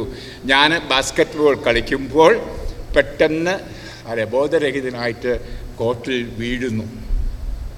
വായിക്കൂടെ ഞൊരിയും പരയും വണ്ണു. എല്ലാവരും പറഞ്ഞു ചുഴലിയാണ്. ഞാൻ വലുവായി നിലവിളിച്ചോണ്ടാണ് വീണത്. എന്നെ മെഡിക്കൽ കോളേജ് ആശുപത്രിയിൽ കൊണ്ടുപോയി ഡോക്ടർ ഹെൻറി എന്ന് പറയുന്ന ഡോക്ടർ ഒരു പക്ഷേ പ്രായമുള്ളവർ അറിയാം അദ്ദേഹത്തിൻ്റെ പേര്, അതുകൊണ്ട് ഞാൻ പറഞ്ഞത്. എന്നെ പരിശോധിച്ചിട്ട് പറഞ്ഞു, അച്ഛന് എപ്പിലെപ്സിയാണ്, ചുഴലിയാണ്, 5 കൊല്ലമെങ്കിലും അടുപ്പിച്ചു മരുന്നെടുക്കണം, വെള്ളത്തിനടുത്ത് പോകരുത്, മോട്ടോർ സൈക്കിൾ ഉപയോഗിക്കരുത്. എനിക്ക് ഈ ബുള്ളറ്റ് മോട്ടോർ സൈക്കിളെപ്പോൾ ഒരു ഹരമായിരുന്നു. അപ്പോൾ അത് നിർത്തിച്ചു. അന്ന് രാത്രി ഞാൻ വീട്ടിൽ വന്നപ്പോൾ, സെമിനാരി തിരിച്ചു വന്നപ്പോൾ എനിക്ക് ഭയങ്കര നട്ടലിന് വേദന. ഞാൻ കിടന്ന് കരഞ്ഞു. അന്നൊക്കെ സഹനമെന്ന് പറഞ്ഞാൽ എനിക്ക് സഹിക്കത്തില്ല. കാരണം അമ്മ എന്നെ ഇങ്ങനെ വളർത്തിയത് സഹനം കൂടാതെയാണ്, കടം മേടിച്ചായാലും. അതുകൊണ്ട് വേദനയെന്ന് പറഞ്ഞാൽ എനിക്ക് സഹിക്കത്തില്ല. ഞാൻ വലുതായി നിലവിളിച്ചു. സെമിനാറിലെ മറ്റുള്ള അച്ഛന്മാർ എന്നെ കാരിത്താസ് ആശുപത്രിയിൽ കൊണ്ടുപോയി. അവർ 8-10 ദിവസം കിടത്തിയിട്ട് എനിക്ക് രോഗമൊന്നുമില്ല. അപ്പോൾ ചിലരൊക്കെ പറഞ്ഞത് സൈക്കോളജിക്കലാണ്, സൈക്കോസൊമാറ്റിക്കാണ്. അങ്ങനെ പാത്തും പറഞ്ഞൊക്കെ അച്ഛന് ഒരു പക്ഷേ വൈദികനായിരിക്കുന്നതിൽ സന്തോഷമില്ലാത്തതുകൊണ്ട് വല്ല മനക്ലേശമായിരിക്കാം. ഇങ്ങനെയൊക്കെ പാത്തും പറഞ്ഞ് കേട്ടപ്പോൾ വേദന ഉണ്ടായിരുന്നു എനിക്ക്. പ്രിയമുള്ളവർ, അങ്ങനെ ഇരിക്കവേ അന്നൊരു ഡോക്ടർ കാരിത്താസിലുണ്ടായിരുന്നു, കിഡ്നി രോഗങ്ങൾ മനസ്സിലാക്കുന്ന ഒരു വിദഗ്ധൻ, പത്രോസ് മത്തായി, മാർത്തോമാ സഭയിൽപ്പെട്ട ഒരു ഡോക്ടറാണ്. അദ്ദേഹം എൻ്റെ രോഗം കണ്ടുപിടിച്ചു. എൻ്റെ കിഡ്നിയിൽ, എൻ്റെ വൃക്കയിൽ TB, ട്യൂബർക്ലോസിസ്, ക്ഷയമുണ്ടായിരുന്നു. മാത്രമല്ല പഴുപ്പുണ്ട്, കല്ലുമുണ്ട്. അപ്പോൾ ഡോക്ടർ പറഞ്ഞു, ഡോക്ടർ അച്ഛൻ്റെ രോഗം കണ്ടുപിടിച്ചു കേട്ടോ, ഇനിയിപ്പം അച്ഛന് 90 ഇഞ്ചക്ഷൻ എടുക്കണം. എന്തിനാണ്? ഈ ക്ഷയം മാറാൻ. അന്നൊക്കെ സ്റ്റെപ്റ്റോമൈസിൻ എന്ന് പറയുന്നൊരു ഇഞ്ചക്ഷൻ 90 ദിവസം 3 മാസം കുത്തിവെക്കണത് പോകാൻ. അത് കഴിയുമ്പോൾ അച്ഛാ ഒരു ഓപ്പറേഷൻ ഉണ്ട് കിഡ്നിക്ക്, ഈ കല്ലും പഴുപ്പും മാറ്റാൻ. അന്ന് കാലത്ത് ഇന്നത്തെ എപ്പോഴുള്ള ലേസർ ട്രീറ്റ്മെൻ്റ് ഒന്നും ഇല്ലെന്ന് ഓർക്കണം. ഹാർട്ടിൻ്റെ ഓപ്പറേഷൻ കഴിഞ്ഞാൽ ഏറ്റവും വലിയ ഓപ്പറേഷൻ കിഡ്നിയാണ്. ഇവിടെ മുഴുവൻ തുറന്ന് അകത്ത് കിഡ്നി മുഴുവൻ കയ്യിലെടുത്ത് വേണം അത് ചികിത്സിക്കാൻ. പ്രിയമുള്ളവരെ, ഇവിടെയാണ് ഞാനിങ്ങനൊരു പുതിയ വ്യക്തിയായി എന്ന് മക്കളെ പങ്കുവയ്ക്കുന്നത്. ഞാൻ 6 ദിവസമേ മരുന്നെടുത്തുള്ളൂ. 7-ാം ദിവസം എൻ്റെ അമ്മ അടുത്തുണ്ട്, വിധവയായ എൻ്റെ അമ്മ, എനിക്ക് കഞ്ഞിയൊക്കെ തരാൻ. അപ്പോഴും എനിക്ക് എഴുന്നേക്കത്തില്ല, ആശുപത്രി കക്കൂശി പോകാൻ പറ്റത്തില്ല. അമ്മയെല്ലാം സഹായിക്കുന്നത്. അന്ന് അമ്മയ്ക്ക് ആരോഗ്യമുണ്ടായിരുന്നു. ഒരു ചെറുപ്പക്കാരൻ കണ്ട, ഒരു 21-22 വയസ്സ്, ഓടി വന്ന് ചോദിച്ചു, ജെയിംസ് അച്ഛാ, ഞാൻ അച്ഛൻ്റെ രോഗശാന്തിക്ക് വേണ്ടി പ്രാർത്ഥിക്കട്ടെ? അപ്പോഴേ എൻ്റെ മനുഷ്യനും ബന്ധുക്രിസ്തുകാരനാണ്. കാരണം അന്ന് കാലത്ത് കത്തോലിക്കരാരും അങ്ങനെ രോഗശാന്തിയൊന്നും പ്രാർത്ഥിക്കുന്നില്ല. നിങ്ങൾ ഓർക്കണം, 75-ലാണ്. ഇവിടെ കരിശുമാരി നവീകരണവുമില്ല, പ്രൈസ്തലോടുമില്ല, ആരും രോഗശാന്തിക്ക് പ്രാർത്ഥിക്കുക. ഞങ്ങൾ കത്തോലിക്കർ അച്ഛന്മാരും കന്യാസികളൊക്കെ പ്രാർത്ഥിച്ചേക്കാമെന്ന് പറഞ്ഞ് പോകും, പിന്നെ പ്രാർത്ഥിക്കുക, മറന്നു പോകും. ഹല്ലേലൂയ. അതായിരുന്നു ഞങ്ങളുടെ നടപടി. നിങ്ങളുടെ എനിക്കറിയത്തില്ല, നിങ്ങളുടെയൊക്കെ അച്ഛന്മാരൊക്കെ അടുത്തിരുന്ന് പ്രാർത്ഥിക്കുമായിരിക്കും. പക്ഷേ ഞങ്ങളുടെ അങ്ങനെ പരിപാടിയില്ല. പ്രാർത്ഥിച്ചേക്കാം, അപേക്ഷിച്ചേക്കാം എന്ന് പറയും, എന്നിട്ട് ഉപേക്ഷിക്കുന്ന പാട്ടുകളായിരുന്നു ഞങ്ങളുടെ അച്ഛന്മാർ. ഹല്ലേലൂയ. അപ്പോൾ പ്രിയമുള്ളവർ, ഈ മകൻ വന്ന് ചോദിക്കുന്നു, ഫാദർ ജെയിംസ് അച്ഛാ, ഞാൻ അച്ഛൻ്റെ തലയൊക്കെ വെച്ച് പ്രാർത്ഥിക്കട്ടെ അച്ഛൻ്റെ രോഗം മാറാൻ? അച്ഛന് കിഡ്നിയിൽ വൃക്കൈ കല്ലുണ്ട്, പഴുപ്പുണ്ട്. അപ്പോൾ അച്ഛന് അത് ക്ഷയവുമുണ്ടെന്ന് ഞാൻ അറിയുന്നു. അപ്പോൾ ഞാൻ ഓർത്ത് ഡോക്ടർമാരോ നേഴ്സുമാരോ വല്ലവരും എൻ്റെ ഡയഗ്നോസിസ്, എൻ്റെ രോഗത്തെപ്പറ്റി പറഞ്ഞു കാണും, അല്ലാണ്ട് ഇവനിങ്ങനെ പച്ചക്കെ പറയുന്നത്. അപ്പോൾ ഞാൻ ഒന്ന് മനസ്സിലാക്കാൻ നോക്കി, പെന്തുക്കുസ്താരനാണ്, കത്തോലിക്ക വൈദികനാ, ഞാൻ ഇവനെ കൊണ്ട് പ്രാർത്ഥിപ്പിക്കില്ല. ഹല്ലേലൂയ. കാരണം അഹങ്കാരം, എൻ്റെ ആ കത്തോലിക്ക പ്രൈഡ് എന്ന് പറയും. അപ്പം ഒരു പെന്തുക്കുസ്താരനെ കൊണ്ട് പ്രാർത്ഥിപ്പിക്കുക അന്ന് കാലത്ത്, ഇന്നാണേ ഇല്ല, മോശമാണ്. അപ്പം ചോദിച്ചു, മോനെ നീ ആരാ? ഒത്തിരി സന്തോഷം തോന്നി. ചെറുപ്പക്കാരൻ പ്രാർത്ഥിക്കാൻ തുടങ്ങി വന്നപ്പം ആനന്ദമുണ്ട്. പക്ഷേ പെന്തുക്കുസ്താരനാണ് ഞാൻ തൊടിപ്പിക്കുക. അത് മനസ്സിൽ വെച്ചുകൊണ്ട് ഞാൻ ചോദിച്ചു, മോനെ നിൻ്റെ പേരെന്താ? എൻ്റെ പേര് ഗോവിന്ദൻകുട്ടി എന്നായിരുന്നു. ഇപ്പോൾ ഞാൻ ജോസഫാണ്. ഞാൻ യേശുവിനെ കണ്ടുമുട്ടി. ഞാൻ ഒരു ദൈവവിശ്വാസവുമില്ലായിരുന്നു എൻ്റെ ഹിന്ദു മതത്തിൽ ആയിരുന്നപ്പോൾ. ഇനി അന്ന് ഞാൻ പുകവലിക്കുമായിരുന്നു, മദ്യപിക്കുമായിരുന്നു, പിന്നെ അശുദ്ധ പാപങ്ങളെല്ലാം ചെയ്യുമായിരുന്നു. അതിൻ്റെ ഫലമായിട്ട് എൻ്റെ ശരീരത്തിൽ മുഴുവൻ ചൊറി. അന്നത്തെ സോറിയാസിസ് ആണ്, ആ പേരൊന്നുമില്ല. അത് ഇങ്ങനെ പഴുത്തിരിക്കുകയാണ്. ആസ്മ രോഗമുണ്ട്. ഇത് യേശുവിനെ കണ്ടുമുട്ടിയപ്പോൾ പൂർണ്ണമായിട്ട് മാറി. അപ്പം ഞാൻ ഓർത്ത്, ഇത് പെന്തക്കോസ്തുകാരൻ്റെ സാക്ഷിയാണ്. ഓർക്കണം, ഈ കരിസ്മാറ്റിക്കൊന്നും ഇല്ല എൻ്റെ മനസ്സിൽ. അപ്പോൾ അന്ന് കരിസ്മാറ്റിക്കേ ഇല്ല. അപ്പോൾ എൻ്റെ മനസ്സിൽ മുഴുവൻ വിധിക്കുന്നത് ഇങ്ങനെയാണ്. നമ്മൾ മറ്റുള്ളവരെ വിധിക്കുന്നത് ഇങ്ങനെയല്ലേ? അപ്പോൾ ഞാൻ ചോദിച്ചു, മോനെ നീ എങ്ങനെ അറിഞ്ഞത് എനിക്ക് ഈ സൂക്കേടൊക്കെ ഉണ്ടെന്ന്? അവൻ പറഞ്ഞു, ഇന്ന് രാവിലെ ഞാൻ പ്രാർത്ഥിച്ചുകൊണ്ടിരുന്നപ്പോൾ പരിശുദ്ധാത്മാവ് എനിക്കൊരു ദർശനം തന്നു. ഈ കാരിത്താസ് ആശുപത്രിയുടെ ബോർഡും കാണിച്ചു, ആശുപത്രിയും കാണിച്ചു. ഇതുവരെ ഞാൻ ഈ ആശുപത്രിയെപ്പറ്റി ഒരു അറിവുള്ളവനല്ലായിരുന്നു. എന്നിട്ട് പരിശുദ്ധാത്മാ പറഞ്ഞു പോകൂ. പരിശുദ്ധാത്മാവാണ് അച്ഛൻ്റെ പേര് കാണിച്ചു തന്നത്, അച്ഛൻ്റെ രോഗങ്ങളും കാണിച്ചു തന്നു. അപ്പോൾ ഞാൻ പറഞ്ഞു, എനിക്ക് ഈ അച്ഛനെ അറിയത്തില്ല, ആശുപത്രി അറിയത്തില്ല കർത്താവേ, അവിടെ പോകാനുള്ള വഴിയോ വണ്ടിയോ എനിക്കറിയത്തില്ല. ഞാൻ ഭാഷാവരത്തിൽ പ്രാർത്ഥിച്ചു, ലാലാലാലാല. അപ്പോഴും ഞാൻ മനസ്സിൽ കാണുന്നത് പെന്തക്കോസ്തുകാരൻ എന്നാന്ന് ഓർത്തോണം. എന്നിട്ട് പറയാണ്, പ്രാർത്ഥിച്ചുകൊണ്ടിരുന്നപ്പോൾ ഒരു വെള്ള സ്ക്രീനിൽ കാരിത്താസിൻ്റെ ബോർഡ് കണ്ടു. അങ്ങോട്ട് പോകേണ്ട ബസ്സും കാണിച്ചു തന്നു, പോകൂ എന്ന് പറഞ്ഞു. അതുകൊണ്ടാണ് ഞാൻ വന്നത്. ആ നിമിഷം വരെ മക്കളെ ഞാൻ ഈ തെറ്റിദ്ധാരണയാണ് മനസ്സിൽ വച്ചിരിക്കുന്നത്, ഒരു ബന്ധുക്കുസാരനാണ് എന്ന്.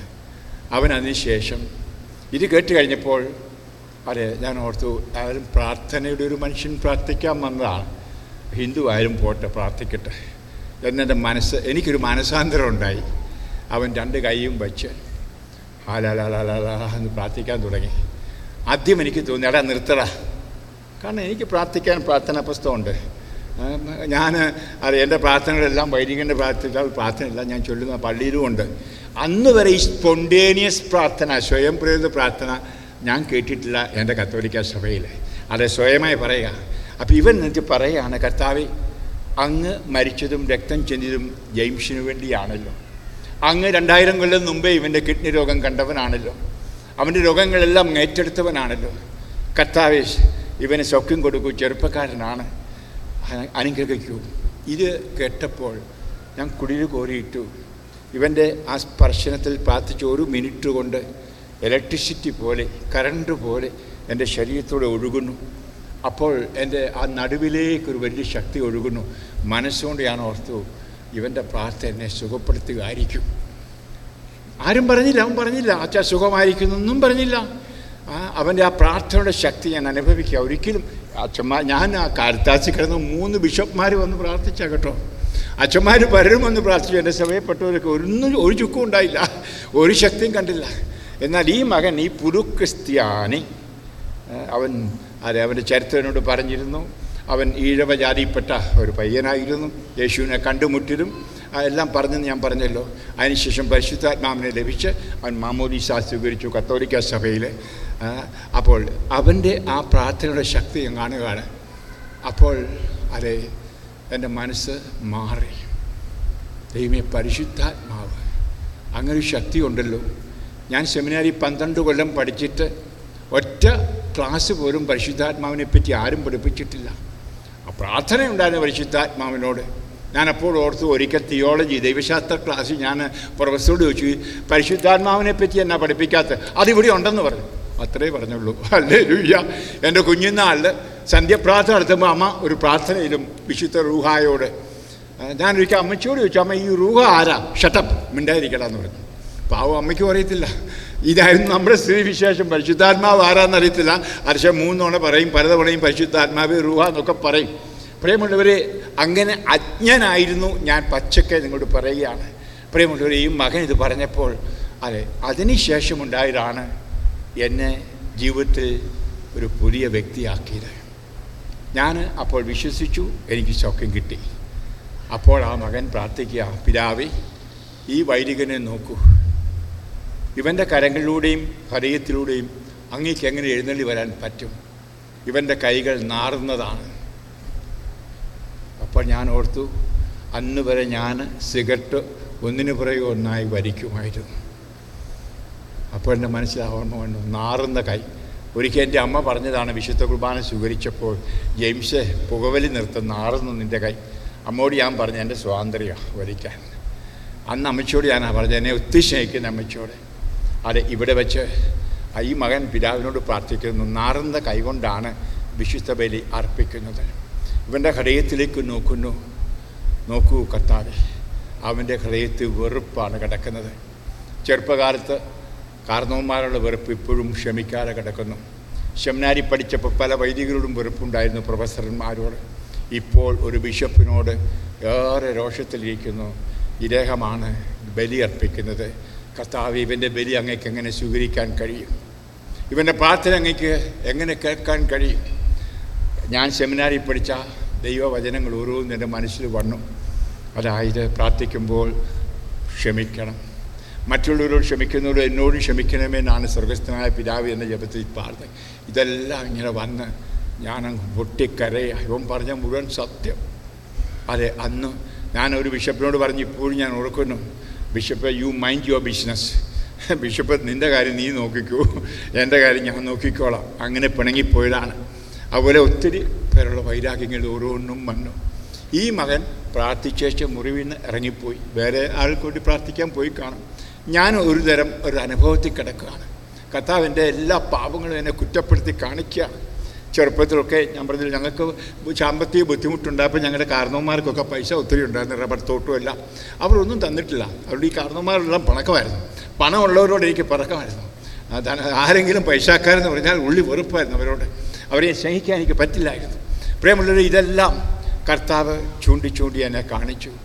ഞാൻ ദീർഘിപ്പിച്ചു പറയുന്നില്ല മക്കളെ, കരഞ്ഞ് കർത്താവിനോട് ഞാൻ മാപ്പ് ചോദിക്കുന്നു. എൻ്റെ ജീവിതത്തിൽ ആദ്യമായിട്ട് കർത്താവിൻ്റെ മുഖം ഞാൻ കാണുന്നു. അതെ, കർത്താവിനെ നോക്കുന്നു. അതിന് മുമ്പ് ഞാൻ ഓർത്ത്, ദൈവമേ, ഇങ്ങനെ പാപപങ്കിലമായ ഒരു ജീവിതമായിട്ട് ആളുകളെ കളിപ്പിക്കുന്ന ഒരു വൈദികനായിട്ട് ഞാൻ നിൽക്കുന്നില്ല, പോയേക്കാം. കാരണം എനിക്ക് ഇവരോട് പോയി ക്ഷമ ചോദിക്കാനുള്ള എളിമയില്ല. ഈ കാരണവന്മാരുടെയൊക്കെ പോയി, അല്ലെ ഈ പിതാവിൻ്റെ അടുക്ക എന്നോടാണ് പിതാവ് കോപിച്ചതും എനിക്കാ ശല്യം ചെയ്തു, ഞാനൊന്നും ചെയ്തില്ല. അങ്ങേര് വന്ന് ചോദിച്ചാൽ ക്ഷമിക്കാം എന്നായിരുന്നു എൻ്റെ മനോഭാവം. അപ്പോൾ ഞാൻ ഓർത്തു, അങ്ങനെ എളിവപ്പെടാൻ എന്നെക്കൊണ്ട് പറ്റിയല്ല. ഞാനും മതിലക്കലത്തെ കത്തോലിക്കനാണ്. അതുകൊണ്ട് എൻ്റെ മനസ്സുകൊണ്ട് ഞാൻ ഓർത്തു, ഈ പൗരോഹിത്യം അങ്ങ് ഉപേക്ഷിച്ചേക്കുക. നല്ല മനസ്സിൽ ചിന്തിച്ചതേ ഉള്ളെന്ന് ഓർക്കണം. തീരുമാനമെടുക്കുകയല്ല, മനസ്സിൽ ചിന്തിച്ചു. പിന്നെ അതെ, ഈ പുകവലി നിർത്താൻ അതും പറ്റില്ല. മാത്രമല്ല, എനിക്ക് ദുശീലമുണ്ടായിരുന്നു സ്വയം ഭോഗം ചെയ്യുക. കൂട്ടുകാരുടെ കൂടെ ഹൈസ്കൂളിൽ പഠിച്ചതാണ്. അപ്പോൾ ഈ മകൻ അതെ കൈകൾ വൃത്തിഹീനമാണ് എന്ന് പറഞ്ഞപ്പോൾ എൻ്റെ മനസ്സിൽ ഇത് വന്നു. ഞാൻ പലപ്പോഴും പറഞ്ഞ് കുമ്പസാരിക്കുമായിരുന്നു, എങ്കിലും ആ തടക്കദോഷത്തിൽ നിന്ന് എനിക്ക് മാറ്റാനും പറ്റില്ല. അപ്പോൾ ഞാൻ ഓർത്തു, വിട്ടേക്കുക നല്ലത്. അപ്പോഴാണ് ഈശോയുടെ തിരുമുഖം. ഈശോ വന്ന് എന്നോട് പറയുകയാണ്, മകനെ, ഞാൻ എൻ്റെ അമ്മയുടെ ഉദരത്തിൽ ജന്മം കൊണ്ടപ്പോൾ നീ ഒരു പുരോഹിതനായിട്ട് എന്നോടൊപ്പം ഉണ്ടായിരുന്നു. നിൻ്റെ പൗരോഹിത്യം എന്നേക്കുമുള്ളതാണ്. നിനക്കത് ഉപേക്ഷിക്കുവാൻ സാധ്യമല്ല. ഒരു ദൈവശാസ്ത്രം എനിക്ക് വെളിപ്പെടുത്തപ്പെടുകയായിരുന്നു. ഞാനെങ്ങും പഠിക്കാത്ത ഒന്ന്. 2000 വർഷങ്ങൾക്ക് മുമ്പ് പരിശുദ്ധ കന്യകാ മറിയം അത് ഗർഭം ധരിച്ചു യേശുവിനെ. നമ്മളതൊക്കെ ധ്യാനിച്ചു കഴിഞ്ഞ ദിവസങ്ങളിൽ. നമുക്കറിയാം, ബേത്ലഹേമിൽ പ്രസവിച്ചു. അപ്പോൾ ആ വയറ്റിൽ ഞാനും നിങ്ങളും ഇന്ന് വരെ ജീവിച്ച സകലരും അല്ല ഇനി ജീവിക്കാനുള്ളവരും ഉണ്ടായിരുന്നുവെന്ന സത്യം എനിക്ക് വലിയ വെളിപാടായിരുന്നു. നമുക്കറിയാം, ദ വേർഡ് ബിക്കെയിം ഫ്ലഷ്. കർത്താവ് ആ ദൈവം അത് മനുഷ്യനായി എന്ന് പറഞ്ഞാൽ ലോകത്തിൻ്റെ മുഴുവൻ മനുഷ്യത്വം, ലോകത്തിലുള്ള എല്ലാവരുടെയും ജഡം മാംസമാണ് അവൻ ധരിച്ചത്. Hallelujah, hallelujah. വചനം മാംസമായി. ആ മാംസം ലോക ജനത മുഴുവനുമാണ്. അതെ, നമ്മളെല്ലാവരും ഉണ്ടായിരുന്നു ആ അമ്മയുടെ വയറ്റിൽ. അതുപോലെ ഇന്ന് വരെ ജീവിച്ച എല്ലാവരും ഇനി ജീവിക്കാനുള്ളവരും നമ്മളെല്ലാവരെയുമാണ് ആ യേശുവിൻ്റെ ശരീരത്തിൽ അവൾ വഹിച്ചത്. അതാണ് ഈശോ എനിക്ക് വെളിപ്പെടുത്തി തന്നത്. യേശു വെളിപ്പെടുത്തിയത്, ഞാൻ എൻ്റെ അമ്മയുടെ ഉദരത്തിലായിരുന്നപ്പോൾ ജെയിംസേ, നീ ഒരു പുരോഹിതനായിട്ട് വൈദികനായിട്ടുണ്ടായിരുന്നു. നിൻ്റെ വിളി ആദ്യം മുതലേ ഉള്ളതാണ്. അവിടെ ഞാൻ തകർന്നു. അതെ, നിൻ്റെ പാപങ്ങൾ ഞാൻ ക്ഷമിച്ചിരിക്കുന്നു എന്ന വചനം ഞാൻ കേട്ടു. ഇനി ദീർഘിപ്പിച്ച് ഞാൻ പറയുന്നില്ല. ഞാൻ അതെ ആ എക്സ്റ്റസി, ആ അനുഭവത്തിൽ നിന്ന് ഉയരുമ്പോൾ എനിക്ക് നല്ല ബലം. ഞാൻ ദിവസങ്ങളോടുകൂടി കട്ടിലിൽ നിന്ന് ചാടി. അതെ, ഞാൻ നിലത്തോട്ട്. അമ്മ പറഞ്ഞു, ചാടാതെ, നീ കക്കൂസി പോലും ഒറ്റയ്ക്ക് പോകാത്ത ചാടിയോ? അപ്പോൾ ഞാൻ ചാടി. ഞാൻ മൂത്രമൊഴിക്കാൻ പോയി. ഒരു ഗ്ലാസ് വെള്ളം കുടിച്ചു. ഞാൻ പറഞ്ഞു, എനിക്ക് കുർബാന ചെല്ലണം, ആരോടെങ്കിലും പറയൂ പള്ളിക്കകത്ത് ഒരുക്കാനായിട്ട്. അപ്പോഴാണ് ഡോക്ടറും നേഴ്സും കൂടെ വരുന്നു, എനിക്ക് ഇഞ്ചക്ഷൻ തരാനും ടാബ്ലറ്റ് തരാനും. അപ്പോൾ ഞാൻ പറഞ്ഞു, ഡോക്ടറെ എനിക്ക് സുഖമായി. അപ്പോൾ ഡോക്ടർ പറഞ്ഞ എന്താണെന്നറിയോ? ഡോക്ടർ പത്രോസ് മത്തായി, ആ കില്ലച്ചെറുക്കൻ വന്ന് പ്രാർത്ഥിച്ചിട്ട് സുഖം കിട്ടിയെന്നാണോ അച്ഛൻ വിചാരിക്കുന്നത്? ഹല്ലേലൂയ. ആ കില്ലച്ചെറുക്കൻ വന്ന് പ്രാർത്ഥിച്ചപ്പം സുഖം കിട്ടിയെന്നാണോ അച്ഛൻ വിചാരിക്കുന്നത്? ഞാനാണ് അച്ഛൻ്റെ രോഗം കണ്ടുപിടിച്ചത്, ഞാനാണ് മരുന്ന് പറഞ്ഞത്. അച്ഛനറിയാവോ, 90 ദിവസം കഴിഞ്ഞച്ഛന് ഒരു ഓപ്പറേഷൻ ആവശ്യമുള്ളതാണ്. അതുകൊണ്ട് ബാലിശ്യമായിട്ട് പറയാതെ സുഖപ്പെട്ടു എന്ന്. അതുകൊണ്ട് അച്ഛൻ മരുന്നുകൾ എടുക്കുക. അപ്പോൾ ഞാൻ പറഞ്ഞു, ഇല്ല, എനിക്ക് സുഖമായി, എനിക്കിപ്പോൾ ശക്തിയുണ്ട്, ആരോഗ്യവുമുണ്ട്, എൻ്റെ കിഡ്നി സുഖമായി. വേണമെങ്കിൽ ഒരു കാര്യം ചെയ്യൂ, എൻ്റെ സ്കാനോ, അന്ന് സ്കാനില്ല, എക്സ്റേ ഒക്കെ പരിശോധിക്കൂ, ബ്ലഡ് പരിശോധിക്കൂ, പരിശോധനകളൊക്കെ ചെയ്തു, എനിക്ക് സുഖമായി ഡോക്ടർ എന്ന് പറഞ്ഞു. ഡോക്ടർ ഇഞ്ചക്ഷൻ തന്നു. പിറ്റേ ദിവസത്തേന് എൻ്റെ എല്ലാ മെഡിക്കൽ ടെസ്റ്റും നോക്കി. എൻ്റെ കിഡ്നിയിൽ കല്ലുമില്ല, പഴുപ്പുമില്ല, ക്ഷയരോഗവുമില്ല. അതെ, എന്നെ ഡിസ്ചാർജ് ചെയ്തു. ഞാൻ മിടുക്കനായിട്ട് 2-ാം ദിവസം 3-ാം ദിവസമാണെന്ന് തോന്നുന്നു, എൻ്റെ അച്ഛന്മാർ വന്ന് എന്നെ ഏറ്റുമാനൂർ സെമിനാറിലേക്ക് കൊണ്ടുവരുന്നു. പ്രിയമുള്ളവരെ, അതെ, ഒരു കാര്യം ഞാൻ പറയാൻ വിട്ടുപോയി. ഞാൻ ഈ മകൻ പ്രാർത്ഥിച്ചപ്പോൾ പറഞ്ഞു ഞാൻ പാപിയാണ്. വേറൊന്നുകൂടെ പറഞ്ഞു, പിതാവായ ദൈവമേ, യേശുവിയുടെ മെത്രാനച്ചൻ തലയിൽ കവിച്ചവനെ വൈദികൻ അഭിഷേകം ചെയ്തപ്പോൾ ഒരു ബൈബിളാണല്ലോ കയ്യിൽ കൊടുത്തത്, പോയി പ്രസംഗിക്കുക എന്ന് പറയുന്നു. കത്തോലിക്ക സഭയിൽ അച്ഛനെ പട്ടം കൊടുക്കുമ്പോൾ ഒരു കർമ്മം അതായത് ബൈബിൾ എടുത്ത് കൈ കൊടുക്കും, പോയി വചനം ഘോഷിക്കുമെന്നും പറഞ്ഞ് അത് ഒരു പക്ഷേ ഇവിടെ യാക്കോബായ സഭയും കാണണം. അപ്പോൾ എന്നിട്ട് പറയാണ്, ഈ മകൻ ഒരിക്കലും പ്രസംഗിച്ചിട്ടില്ല, ഇവനൊരു വൈദികനാണോ? പ്രിയമുള്ളവരെ, അതെൻ്റെ ഹൃദയത്തെ ഒത്തിരി കൊള്ളിച്ചു. കാരണം ചെറുപ്പത്തിലൊക്കെ ഞാൻ പ്രസംഗം കേൾക്കാൻ പോകുന്നത് എനിക്കിഷ്ടമായിരുന്നു. പി ടി ചാക്കോ പ്രസംഗിക്കുന്ന കേൾക്കാൻ പോകുമായിരുന്നു. അതുപോലെ പി ടി ഊരാളിയച്ഛൻ പ്രസംഗിക്കുന്ന കേൾക്കാൻ പോകുമായിരുന്നു. അന്ന് വടക്കനച്ഛൻ എന്നും പറഞ്ഞ് തൃശ്ശൂർക്കാരൻ്റെ അച്ഛൻ വന്ന് പ്രസംഗിക്കും, വലിയ ഗംഭീര പ്രസംഗക്കാരാണ്. ഇതൊക്കെ കേൾക്കാൻ ഞാൻ പോയി ഇരിക്കുമായിരുന്നു പന്തലിൽ. പക്ഷേ എനിക്ക് പേടിത്തൊണ്ടൻ, എനിക്ക് അപകർഷതാബോധം. ഞാൻ സ്കൂളിലായിരിക്കുമ്പം ഒരു പെർഫോമൻസും നടത്തിയിട്ടില്ല. കാരണം എല്ലാവരും എന്നെ വിളിച്ചത് ഒന്ന് തടിയാന്ന് വിളിക്കുമായിരുന്നു. അപ്പോൾ അത് അപകർഷാബോധത്തിൻ്റെ കാരണം. കറമ്പ എന്ന് വിളിക്കും.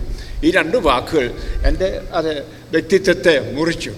അപ്പോൾ ഞാൻ ഓർത്ത് എന്നെ കണ്ടാൽ കൊള്ളാത്തവനാണ്, ഈ തടിയനുമാണ്. അതുകൊണ്ട് ഞാൻ ഒരു പെർഫോമൻസും നടത്തുകയില്ല.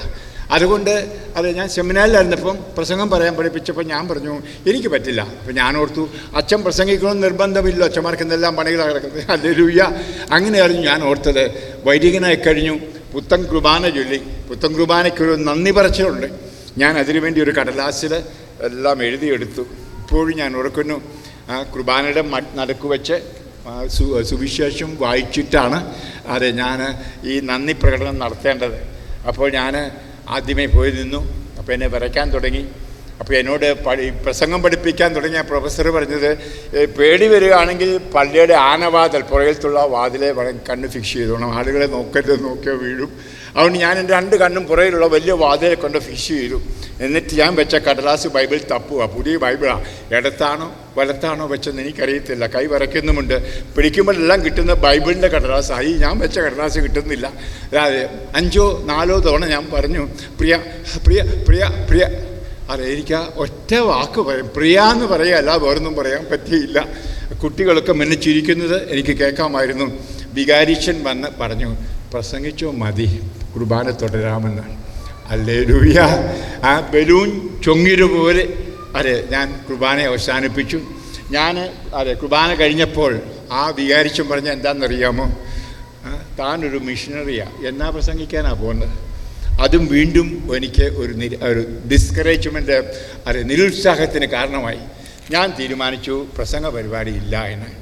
പ്രിയമുള്ളവരെ, ആത്മാർത്ഥമായിട്ട് പറയുന്നു, ഈ മകൻ എൻ്റെ തലയിൽ കൈവച്ച് ആത്മാവിന് വേണ്ടി പ്രാർത്ഥിച്ച് ആ സൗഖ്യം കിട്ടി ക്ഷമിച്ച് ആത്മാവ് നിറഞ്ഞപ്പോൾ മുതലാണ് ഞാൻ ഒരു പ്രാസംഗികനായിട്ട് മാറിയത്. ഹല്ലേലൂയ. പ്രിയമുള്ളവരെ, ഞാൻ പറയാൻ കാരണം, നമ്മളൊക്കെ ഒന്നെങ്കിൽ കത്തോലിക്കൻ അല്ലെങ്കിൽ മാർത്തോമ ആണെന്ന് പറയുക, അല്ലെങ്കിൽ യാക്കോബായാണ്, ഓർത്തഡോക്സ് ആണെന്നൊക്കെ നമ്മൾ മാർഗം വരും. ഇതെല്ലാം ബാഹ്യമായിട്ട് നമുക്ക് ഒത്തിരി മുഖംമൂടികളുണ്ട്. ഉള്ളിൻ്റെ ഉള്ളിൽ നമ്മൾ ആത്മാവിനെ അനുഭവിച്ച് ഈ പൊള്ളയാ ജീവിതത്തിന് ഒരു മാറ്റം വരുത്തിയിട്ടുണ്ടോ എന്ന ഈ പുതുവർഷത്തിൽ ആത്മശോധന ചെയ്യണം. യേശുക്രിസ്തുവിലായിരിക്കുന്നവൻ ഒരു പുതിയ സൃഷ്ടിയാണ്. ഹല്ലേലൂയ. ബഹുമാനപ്പെട്ട പിതാവ് പറഞ്ഞല്ലോ ആദ്യം, ഓരോ ക്രിസ്ത്യാനിയും ഏത് സമുദായത്തിൽപ്പെട്ടവനായാലും ഒരു മിഷനറി ആയിരിക്കണം. ഹല്ലേലൂയ. അവൻ്റെയും അവരുടെയും കടമയാണ് കർത്താവിൻ്റെ സുവിശേഷം കൊടുക്കുക. ഇതൊക്കെ നമ്മൾ പറയും, നമുക്കറിയാം. പക്ഷേ മക്കളെ, നമ്മൾ അതിനു വേണ്ടിയിട്ട് ഒരു ഉത്സാഹമെടുക്കാറുണ്ടോ? ഒന്ന് ആലോചിച്ച് നോക്കി, 2000 കൊല്ലം മുമ്പ് അത് ഇവിടെ വിശ്വാസം വന്നു എന്ന് പറഞ്ഞിട്ട് ഇന്നും 2% നമ്മൾ കഴിയല്ലേ? അതും 2% കഴിയല്ല, പരസ്പരം ഭിന്നിച്ച് കർത്താവിൻ്റെ കൽപ്പന ലംഘിച്ചുകൊണ്ട്. ഞാൻ യാക്കോബായ, ഞാൻ മർത്തോമായ, ഞാൻ കത്തോലിക്കൻ. അതെ, കത്തോലിക്കനാണെങ്കിൽ അവിടെ അടിപിടി. പണ്ടൊക്കെ യാക്കോബായ എന്ന് പറഞ്ഞപ്പോൾ ഓർത്തഡോക്സുമായി. പണത്തിന് വേണ്ടി വിഭജനം, കുർബാനയ്ക്ക് വേണ്ടി വിഭജനം. എന്നിട്ട് പറയാം നമ്മൾ ക്രിസ്ത്യാനി. നമുക്ക് ക്രിസ്ത്യാനി എന്ന് പറയാൻ അർഹതയുണ്ടോ മക്കളെ? ഒന്ന് ആലോചിച്ച് നോക്കണം. കാല് കഴുകി മുത്തി. നമുക്കറിയാം 13-ാം അധ്യായം യോഹന്നാൻ എഴുതിയ സുവിശേഷത്തിൽ 35-ാം വചനത്തിൽ പറഞ്ഞെന്താണ്? അത് നിങ്ങൾ പരസ്പരം സ്നേഹിക്കൂ, അങ്ങനെ ലോകം അറിയട്ടെ നിങ്ങൾ എൻ്റെ ശിഷ്യരാണെന്ന്. ഇന്ന് ലോകത്തിൽ ആരും യേശുവിൻ്റെ ശിഷ്യരെ കാണുന്നില്ല. ഹല്ലേലൂയ. അടിപിടി വെക്കുന്ന ക്രിസ്ത്യാനികളെയാണ് കാണുന്നത്. പണത്തിന് വേണ്ടി, അല്ലെങ്കിൽ പ്രതാപത്തിന് വേണ്ടി, സ്ഥാനത്തിന് വേണ്ടി. ഞങ്ങളുടെ കത്തോലിക്ക സഭയിലാണ് കുർബാനയ്ക്ക് വേണ്ടിയിട്ട്. ആ കുർബാന ഏത് രീതിയിൽ, ഏത് അനുഷ്ഠാനം വേണം, ഈ പുറമേയുള്ള അനുഷ്ഠാനവും ഈ പുറമേയുള്ള പള്ളിയും പണവും എല്ലാമാണ് ഇന്ന് ക്രിസ്ത്യാനി അതെ ഉന്നം വച്ചിരിക്കുന്നത്. എന്നാൽ തനിക്ക് നൽകിയ പരിശുദ്ധാത്മാവിലൂടെ, അതെ പരിശുദ്ധാത്മാവ് ആരാണ്? നമ്മൾ വായിക്കുന്നുണ്ട് വ്യക്തമായിട്ട് റോമ 5:5. പരിശുദ്ധാത്മാവിലൂടെ ദൈവത്തിൻ്റെ സ്നേഹം നിങ്ങളുടെ ഹൃദയത്തിലേക്ക് ഒഴുകപ്പെട്ടിരിക്കുന്നു. Hallelujah, hallelujah. നാം എല്ലാം ജ്ഞാനസ്ഥാനം സ്വീകരിച്ചവരല്ലേ മക്കളെ? ഒന്ന് ആലോചിച്ച് നോക്കി, എന്താണ് ഈ ജ്ഞാനസ്ഥാനം? നമുക്കൊന്ന് വായിച്ചു നോക്കാം. റോമാക്കാർക്ക് ലേഖനത്തിൻ്റെ 6-ാം അധ്യായത്തിൽ വളരെ പച്ചക്കെ കർത്താവ് പറയുന്നത് നമുക്കൊന്ന് വായിച്ചുകൊണ്ട്. അതെ റോമാക്കാർക്ക് ലേഖനം 6-ാം അധ്യായം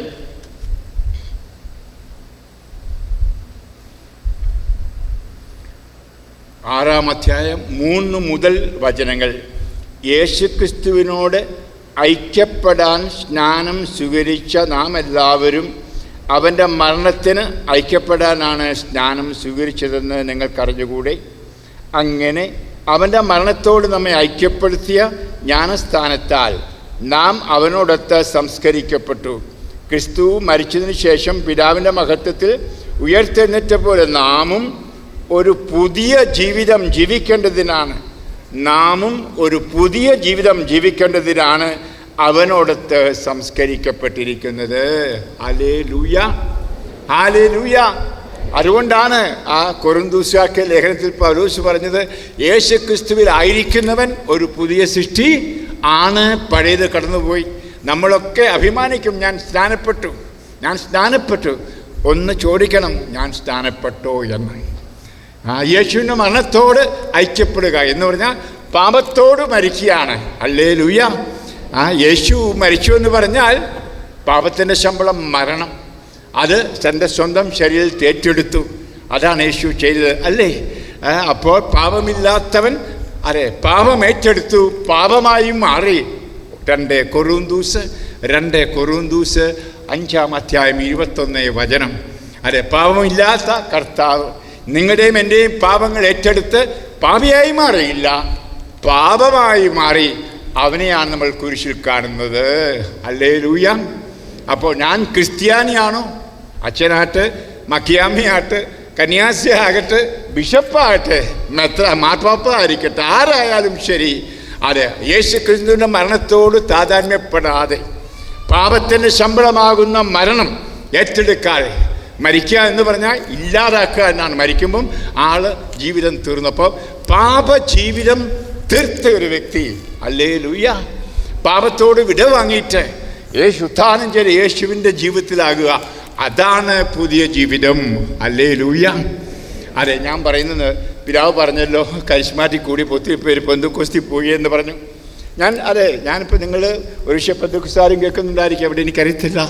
ഇവിടെ പ്രിയമുള്ളവരെ, ഞാൻ പെന്തക്കോസ്താരോടും പറയും, ആറ്റിലോ അല്ലെങ്കിൽ കടവിലോ പോയി മുങ്ങിയാലും, അല്ല പള്ളിക്കകത്ത് അച്ഛൻ തലേ വെള്ളം കോരി ഒഴിച്ചാലും വെള്ളം വീഴേണ്ടത് അവിടെയെങ്ങുമല്ല, ഹൃദയത്തിലാണ്. യഥാർത്ഥ കഴുകൽ ഹൃദയത്തിൽ സംഭവിച്ചു.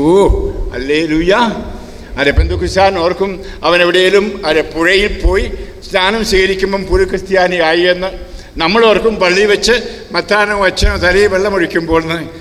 രണ്ടും പുറമേയുള്ള അനുഷ്ഠാനമാണ്. നിങ്ങൾ ഓരോരുത്തരും നെഞ്ചത്ത് കൈവച്ച് ചോദിക്കണം, എൻ്റെ ഹൃദയത്തിൽ യേശുവിൻ്റെ രക്തവും ജലവും വീണ് കഴുകി ഞാൻ അവിടുത്തെ മരണത്തോടും പുനരുത്ഥാനത്തോടും ഐക്യപ്പെട്ടിട്ടുണ്ടോ? Hallelujah, hallelujah. ഇല്ലെങ്കിൽ ഇപ്പോഴും നീ ആ പഴയ വ്യക്തിയാണ്, നീ യേശുവിലായിരിക്കില്ല. റോമ 8:1 ആരാണ് രക്ഷ പ്രാപിക്കുന്നത്?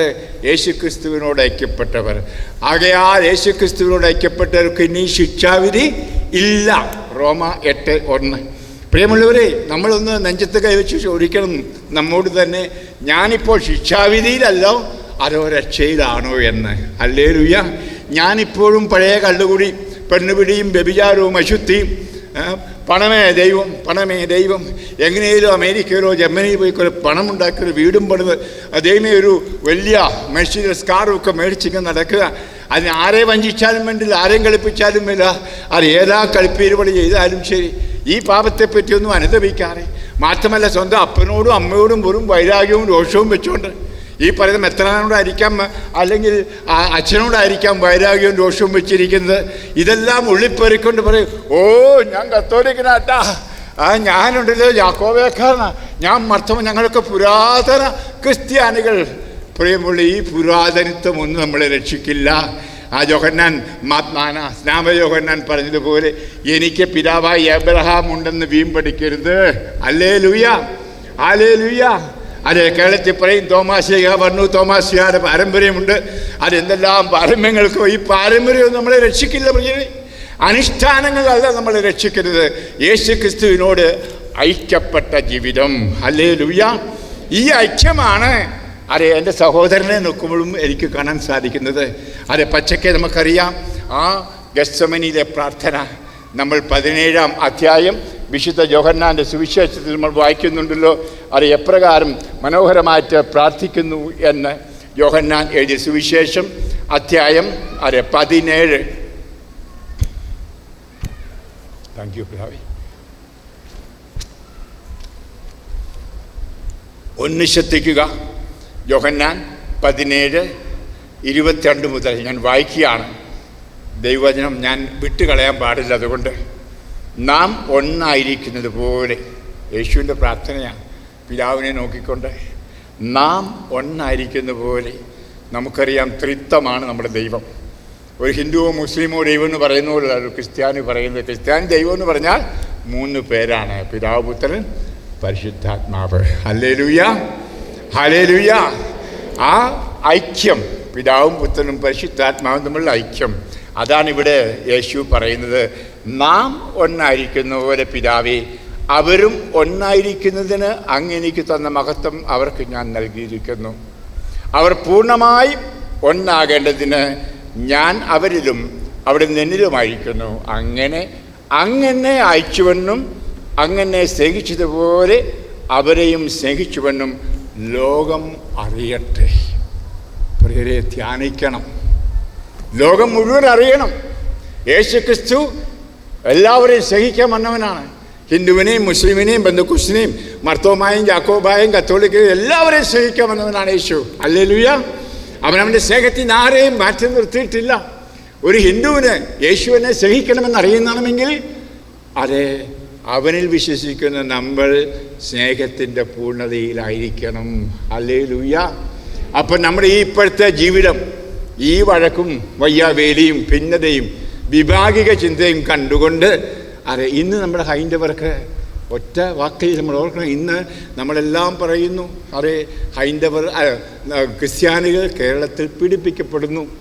പലപ്പോഴും താക്കീര് പറയും, വടക്കേ ഇന്ത്യയിൽ നടക്കുന്നതൊക്കെ ഇവിടെയും നടന്നേക്കാം, നമ്മളെ പീഡിപ്പിക്കും. അതിന് കാരണം എന്തെന്ന് ചോദിച്ചാൽ അവർ യേശുവിനെ അറിയുന്നില്ല. യേശു സ്നേഹിക്കാൻ ഈ ലോകത്തിലേക്ക് വന്നു എന്നറിയുന്നില്ല. കാരണം ഈ പരസ്പര സ്നേഹം ക്രിസ്ത്യാനികൾ തമ്മിലില്ല. ഞാനൊരു കത്തോലിക്കൻ, ഞാനൊരു മർത്തോമ, ഞാൻ ഓർത്തഡോക്സ്, ഞാൻ പൊണ്ടുക്കുസ്ത്, ഞാൻ ഇങ്ങനെ പോവുകയാണ്. മൊത്തം പറഞ്ഞാൽ 30,000 മറ്റോ സഭകളുള്ളതാണ് കേൾക്കുന്നത്. ഹല്ലേലൂയ. പ്രിയമുള്ളവരെ, ഈ വിഭജനം കർത്താവ് ആഗ്രഹിക്കുന്നല്ല. അതുകൊണ്ടാണ് ആ ദൈവസ്നേഹം അനുഭവിക്കാതെ മറ്റുള്ളവരും നമ്മളും കിടക്കുന്നത്. ഇവിടെയാണ് നമ്മൾ ആത്മാവിൻ്റെ കൃപയിൽ തട്ടി ഉണരേണ്ടത്. അത് യേശുവിൻ്റെ ഈ പ്രാർത്ഥനയ്ക്ക് നമ്മൾ ഒരു പ്രത്യുത്തരം കൊടുക്കേണ്ടത്. അത് പിതാവ് ആദ്യം പറഞ്ഞതുപോലെ എൻ്റെ പ്രസംഗത്തിൽ പിതാവിനെ അന്ന് സ്പർശിച്ചത് ക്ഷമിക്കാനുള്ള ആഹ്വാനമായിരുന്നുവെന്ന്. ഞാൻ ഈ യൂറോപ്പിലെല്ലാം പോകുമ്പം 105 രാജ്യങ്ങളിൽ പോയി.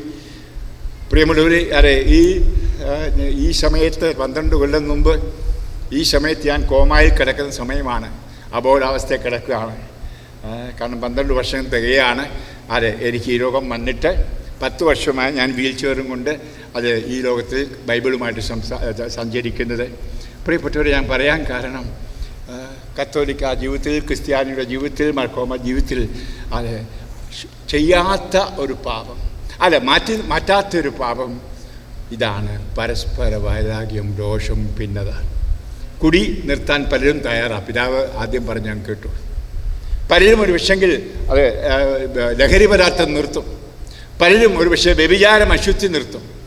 പക്ഷേ കർത്താവ് പഠിപ്പിച്ച ഏക കൽപ്പന പാലിക്കാൻ ഞാൻ ആത്മാർത്ഥമായിട്ട് പിതാവിനോട് പിണങ്ങരുത്. ഇന്ന് പിതാക്കന്മാർ പോലും അച്ഛന്മാർ പോലും തയ്യാറല്ല. ഹല്ലേലൂയ. ഇത് ആ കുരിശിന് ചുവട്ടിൽ നിന്നുകൊണ്ട് നമ്മുടെ എല്ലാ മെത്രാന്മാരും മെത്രാപ്പൊലീത്തമാരും എല്ലാ വിഭാഗങ്ങളിലുമുള്ളവർ ഒന്നിച്ചൂടി ധ്യാനം നടത്തി ആ കർത്താവിൻ്റെ സ്വരം കേൾക്കേണ്ടവരാണ്.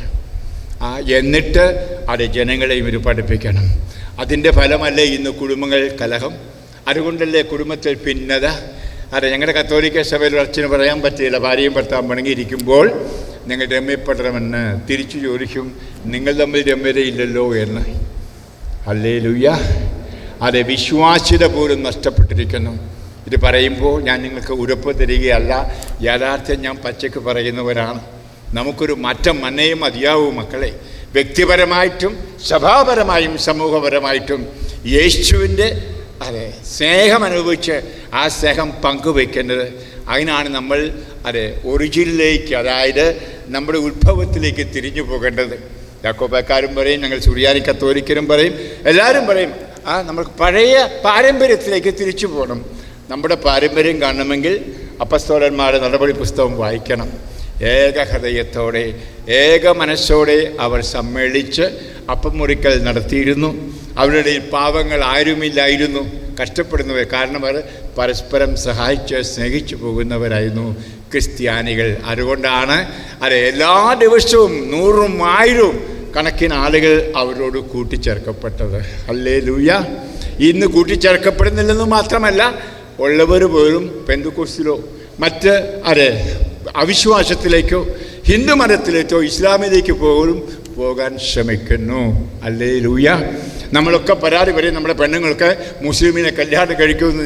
നിങ്ങളുടെ ഇടയിൽ പരമ്പര അതുകൊണ്ടോന്ന് അറിയത്തില്ല. ഞങ്ങളുടെ കത്തോലിക്ക സഭയിൽ അച്ഛന്മാരും അത്താന്മാരും ഭയങ്കര പ്രസംഗമാണ്. എന്തുകൊണ്ട് ഈ പെണ്ണുങ്ങളെല്ലാം മുസ്ലിങ്ങളെ കല്യാണം കഴിക്കുന്നു, എന്തുപോയി ഹിന്ദുവിനെ പോയി കല്യാണം കഴിക്കുന്നു? അവർ സ്നേഹം കാണുന്നില്ല സഭയിൽ, അവർ സ്നേഹം കാണുന്നില്ല കുടുംബത്തിൽ. എവിടെ സ്നേഹം കിട്ടും അങ്ങോട്ട് പോകുന്നു. ഞാൻ അതിനെ പ്രോത്സാഹിപ്പിക്കാമെന്ന് വിചാരിക്കരുത്. ഞാനിതിൻ്റെ സത്യങ്ങൾ വ്യക്തമായി പറയുന്നു. കുടുംബത്തിൽ ഒരു പക്ഷേ അപ്പനും അമ്മയും തമ്മിൽ സ്നേഹമില്ല, അവർ തമ്മിൽ മദ്യപാനവും മധുരോത്സവവും ക്രിസ്ത്യ ജീവിതം മക്കൾ കാണുന്നില്ല. ആ വീട്ടിലെ സ്നേഹമില്ല. ആ ശ്വാസം മുട്ടിയിരിക്കുമ്പോഴായിരിക്കും ഒരു മുസ്ലിം ഒരു ഹിന്ദു വന്ന് വിളിക്കുന്ന മോളെ മോനെന്ന് പറഞ്ഞ്. നോക്കുമ്പോൾ എന്താ, ആ മുസ്ലിം പോവലിക്കില്ല, ആ മദ്യപിക്കില്ല, ലഹരി എടുക്കില്ല, അവനെ അങ്ങ് പ്രേമിച്ചേക്കാം. ഇതാണ് നമ്മുടെ ഇടയിൽ സംഭവിക്കുന്നത്. ഓർക്കണമേ, യഥാർത്ഥ ക്രിസ്തീയ ജീവിതം ഇവിടെ ശാന്തമായിട്ടൊന്ന് പറയട്ടെ. നിങ്ങൾക്കെല്ലാം അറിയാം, ഒറ്റ പെന്തക്കോസ്തുകാരൻ ഒരു മുസ്ലിമിനെ കല്യാണം കഴിച്ചു പോവില്ല. Hallelujah, hallelujah. കാരണം അവർക്കറിയാം അവർ യേശു ക്രിസ്തുവിലാണ് എന്ന്. ഹല്ലേലൂയ. ഈ അവബോധ്യം, ഈ ആഴമായ ബോധ്യം നമ്മുടെ അപ്പസ്തോലിക സഭകൾക്ക് കൈമോശം വന്നിരിക്കുന്നു. ഹല്ലേലൂയ.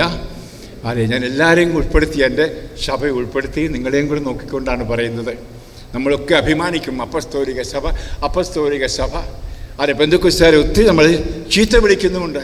പാപമാണത്. ഞാൻ അവരെ മഹത്വപ്പെടുത്തി പറയുകയല്ല, പെന്തക്കോസ്താണെന്ന് പറയാമെന്ന് വിചാരിക്കരുത്. ചിലപ്പോൾ പിതാവോ അച്ഛന്മാരോ ഓർത്തേക്ക് ഞാൻ പരോക്ഷമായിട്ട് ആളുകളെ പ്രോത്സാഹിപ്പിക്കും അങ്ങോട്ട് പോകാൻ. അല്ല മക്കളെ, അപ്പസ്തോലിക സഭകൾക്ക് അതിൻ്റെ അടിസ്ഥാനമുണ്ട്. നമുക്കറിയാം, യേശു ക്രിസ്തുവിൻ്റെ കാലം മുതൽ ഉള്ള ആ പാരമ്പര്യം നമുക്കുണ്ട്. അതുകൊണ്ട് നമ്മളത് ഉറച്ചു നിൽക്കണം. ഇനി ഇവരെന്തുകൊണ്ട് പോയി, ഇപ്പോഴും എന്തുകൊണ്ട് പോകുന്നു? നമ്മൾ നമ്മുടെ അടിസ്ഥാനത്തിലേക്ക് വന്നിട്ടില്ല ഇതുവരെ. ഹല്ലേലൂയ. നമ്മുടെ അടിസ്ഥാനം നമ്മൾ കണ്ട ബൈബിളിലാണ്. അപ്പോസ്തല പ്രവർത്തനം എങ്ങനെ ആദിമ ക്രിസ്ത്യാനികൾ ജീവിച്ചു, സ്നേഹത്തിൽ, ഒരുമയിൽ. ഇതാണ് ദൈവരാജ്യം. യേശു എന്തിനാ വന്നത്? ദൈവരാജ്യം നമുക്ക് തരുവാൻ. എന്താണ് ദൈവരാജ്യം? റോമാക്കാർക്ക് എഴുതിയ ലേഖനം, റോമ അധ്യായം 14:27. ദൈവരാജ്യം എന്നാൽ നീതിയും ശാന്തിയും പരിശുദ്ധാത്മാവിലുള്ള സമാധാനവുമാണ്. Hallelujah, hallelujah. ഇതാണ് ക്രിസ്തീയ ജീവിതം. അതായത് നീതി, സത്യം. ഈ സത്യമായ ജീവിതം എത്ര പേർക്കുണ്ട്? അതെ, നമ്മൾ വ്യക്തിപരമായിട്ട് നോക്കുകയാണെങ്കിൽ എന്താണ്? അതായത് വിശ്വാസത്തിൻ്റെ ചൈതന്യം, അല്ലെ കൃപയുടെ ചൈതന്യം നഷ്ടപ്പെടുത്തുന്നു. ഞാൻ ഒരു വാക്കുകൂടി ബൈബിളിൽ നിന്ന് വായിച്ചോട്ടെ മക്കളെ. 2 തിമോത്തി. ബാക്കി നാളെയും കൂടെ പിതാവ് എനിക്ക് ചാൻസ് തന്നുകൊണ്ട് ബാക്കി നാളെ പറഞ്ഞോളാം മക്കളെ. 2 തിമോത്തി അധ്യായം 3 വചനം 1 മുതൽ 5 വരെ.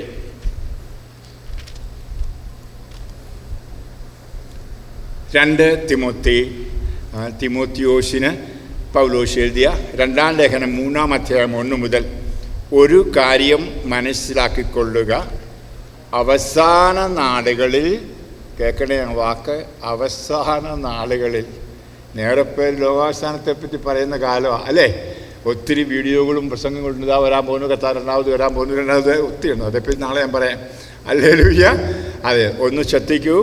ഒരു കാര്യം മനസ്സിലാക്കിക്കൊള്ളുക, അവസാന നാളുകളിൽ ക്ലേശപൂർണമായ സമയങ്ങൾ വരും. അപ്പോൾ സ്വാർത്ഥ സ്നേഹികളും ധനമോഹികളും അഹങ്കാരികളും ഗർവിഷ്ഠരും ദൈവദൂഷകരും മാതാപിതാക്കന്മാരെ അനുസരിക്കാത്തവരും കൃതജ്ഞരും വിശുദ്ധിയില്ലാത്തവരുമായ മനുഷ്യരുണ്ടാകും. അവർ മനുഷ്യത്വമില്ലാത്തവരും ഒന്നിനും വഴങ്ങാത്തവരും അപവാദം പറയുന്നവരും ആത്മനിയന്ത്രണമില്ലാത്തവരും ക്രൂരന്മാരും നന്മയെ വെറുക്കുന്നവരും വഞ്ചകരും എടുത്തുചാട്ടക്കാരും അഹങ്കാരമുള്ളവരും ദൈവത്തെ സ്നേഹിക്കുന്നതിന് പകരം സുഖഭോഗങ്ങളിൽ ആസക്തിയുള്ളവരുമാകും. പ്രിയ മക്കളെ, ഇത് ഓരോ വാക്കും വായിക്കുമ്പോൾ കൈ നെഞ്ചത്ത് വെക്കണം. ആത്മാവിൽ വേണം വായിക്കാൻ. നിങ്ങൾ വീട്ടിൽ ചെന്ന് വേണമെങ്കിൽ ഗ്രഹപാഠമായിട്ട്. ഇതൊക്കെ എന്നെപ്പറ്റിയല്ലേ കർത്താവ് 2000 മുമ്പ് എഴുതിയിരിക്കുന്നത് എന്ന്. അടുത്ത വചനം, അവർ ഭക്തിയുടെ ബാഹ്യരൂപം നിലനിർത്തിക്കൊണ്ട് അതിൻ്റെ ചൈതന്യത്തെ നിഷേധിക്കും. അവരിൽ നിന്ന് അകന്നു നിൽക്കുക. ഹല്ലേലൂയ. ഭക്തിയുടെ ബാഹ്യരൂപം നിലനിർത്തിക്കൊണ്ട് അതിൻ്റെ ചൈതന്യം നിഷേധിക്കുന്നു. പൗലോസ് പറയുന്നത് എന്താണ്? അവരിൽ നിന്ന് ഓടിപ്പോക്കോളാൻ. അതുകൊണ്ടാണ് ആരും നമ്മുടെ സഭയിലേക്ക് വരാത്തത്. Hallelujah, hallelujah. നമുക്ക് ഭക്തിക്ക് യാതൊരു കുറവുമില്ല. കത്തോലിക്കരാണെങ്കിലോ ചോദിച്ചോ, ഞങ്ങൾ എന്താ ലത്തീൻ പാരമ്പര്യം, സുറിയാനി പാരമ്പര്യം, എന്തെല്ലാം മലങ്കരയാണ്, അവർക്ക് പാരമ്പര്യം. എല്ലാവർക്കും നിങ്ങളുടെയും പാരമ്പര്യം പറയുന്നത് എനിക്കറിയാം, എല്ലാ പിതാക്കന്മാരും എല്ലാ അച്ഛന്മാരും ഒക്കെ. ഞാൻ എതിരായിട്ട് പറയുകയല്ല, ഇതെല്ലാം സ്ട്രിക്റ്റായിട്ട് പാലിച്ചുകൊണ്ട് ഉള്ളിൽ ചൈതന്യത്തിൽ ജീവിക്കാതെ. എനിക്ക് ഒത്തിരി സന്തോഷമുണ്ട്. എന്നോട് കയറി വന്നപ്പോൾ നിങ്ങൾ കൈയടിച്ച് മനോഹരമായ പാട്ട് പാടുന്നു. ഞങ്ങൾക്ക് പഴയ കാലത്ത് പാടുന്ന ആ പാട്ടുകൾ, ദൈവപിതാവിനെ വിളിച്ചുള്ള പ്രാർത്ഥന, ആകാശങ്ങളിലിരിക്കുന്ന പിതാവ് എന്ന പ്രാർത്ഥന പണ്ടൊക്കെ ഞങ്ങളുടെ ചെറുപ്പത്തിൽ പാടുമായിരുന്നു. ഇപ്പോൾ കത്തോലിക്കർ പാടുന്നില്ല, അതൊക്കെ മാറ്റിക്കളഞ്ഞു. ഹല്ലേലൂയ. അപ്പോൾ നിങ്ങൾ വെച്ച് പാടിയപ്പോൾ എനിക്ക് ഒത്തിരി സന്തോഷം തോന്നി. അതെ, അതിങ്ങനെയൊക്കെ പാരമ്പര്യങ്ങളൊക്കെ പുതുക്കി പുതിയ പുറം ചട്ടകൾ ധരിക്കാൻ നമ്മൾ മിടുക്കരാണ്. പറയാണ് ഭക്തിയുടെ ബാഹ്യരൂപം. അതിനു വേണ്ടിയാണ്. അതാണ് നവീകരണം. അതല്ല നവീകരണം അതെ തകർത്ത് തരിപ്പണമാക്കിക്കൊണ്ട് അതെ യേശുവിൻ്റെ ആത്മാവിൻ്റെ പ്രേരണയിൽ ജീവിക്കുന്ന ഒരു ജീവിതം, അതെ യേശു കാണിച്ചെന്ന മാർഗത്തിലൂടെ ജീവിക്കണം. ഞാൻ ഒരിക്കൽ കൂടി പറയുന്നു, യഥാർത്ഥ ക്രിസ്ത്യാനി ഒരു ക്രിസ്ത്യാനി മാത്രമല്ല, മാർഗവാസിയായിരിക്കണം. Hallelujah, hallelujah. യേശുവിൻ്റെ മാർഗത്തിൽ സഞ്ചരിക്കുന്നവർ. നമുക്കറിയാം, പൗലോസിനെ പീഡിപ്പിച്ചത് ആരെയായിരുന്നു? യേശുവിൻ്റെ മാർഗത്തിലായിരുന്നവരെ എന്നാണ് ബൈബിളിൽ പറഞ്ഞിരിക്കുന്നത്. അതെ, ആ മാർഗം വഴി നമ്മൾ വിട്ടുപോയിരിക്കുന്നു. ഞാൻ വഴിയും സത്യവും ജീവനുമാകുന്നു എന്ന് കർത്താവ് പറഞ്ഞില്ലേ? യോഹന്നാൻ 14-ാം അധ്യായം 6 വചനം. യോഹന്നാൻ 14:16. എൻ്റെ മക്കളെ, അതെ നമുക്ക് നോക്കാം, നാം യേശുവിൻ്റെ വഴിയിലാണോ? ഇത് അതെ ഹൃദയത്തിലേക്കാണ് നമ്മൾ നോക്കേണ്ടത്. ഓരോരുത്തരും, പിതാവ് നോക്കണം, ഞാൻ നോക്കണം, അച്ഛന്മാർ നോക്കണം, ഇവിടേക്ക് ഓരോരുത്തരും യേശു കാണിച്ച മാർഗത്തിലാണോ ഞാൻ? ഇല്ലെങ്കിൽ ആ മാർഗത്തിലേക്ക് വന്നേ മതിയാവും. ഇല്ലെങ്കിൽ സ്വർഗരാജ്യം നിനക്കുള്ളതല്ല. യേശു പറഞ്ഞ എന്തിനാണ്?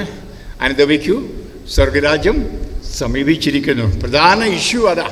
രോഗം സുഖപ്പെടുത്താനല്ല വന്നത്, അല്ലെങ്കിൽ പിശാചുക്കളെ ഓടിക്കാനുമല്ല വന്നത്, പണം തരാനുമല്ല, അപ്പം വർദ്ധിപ്പിക്കാനുമല്ല. അതൊക്കെ ചെയ്തു പുള്ളിക്കാരൻ.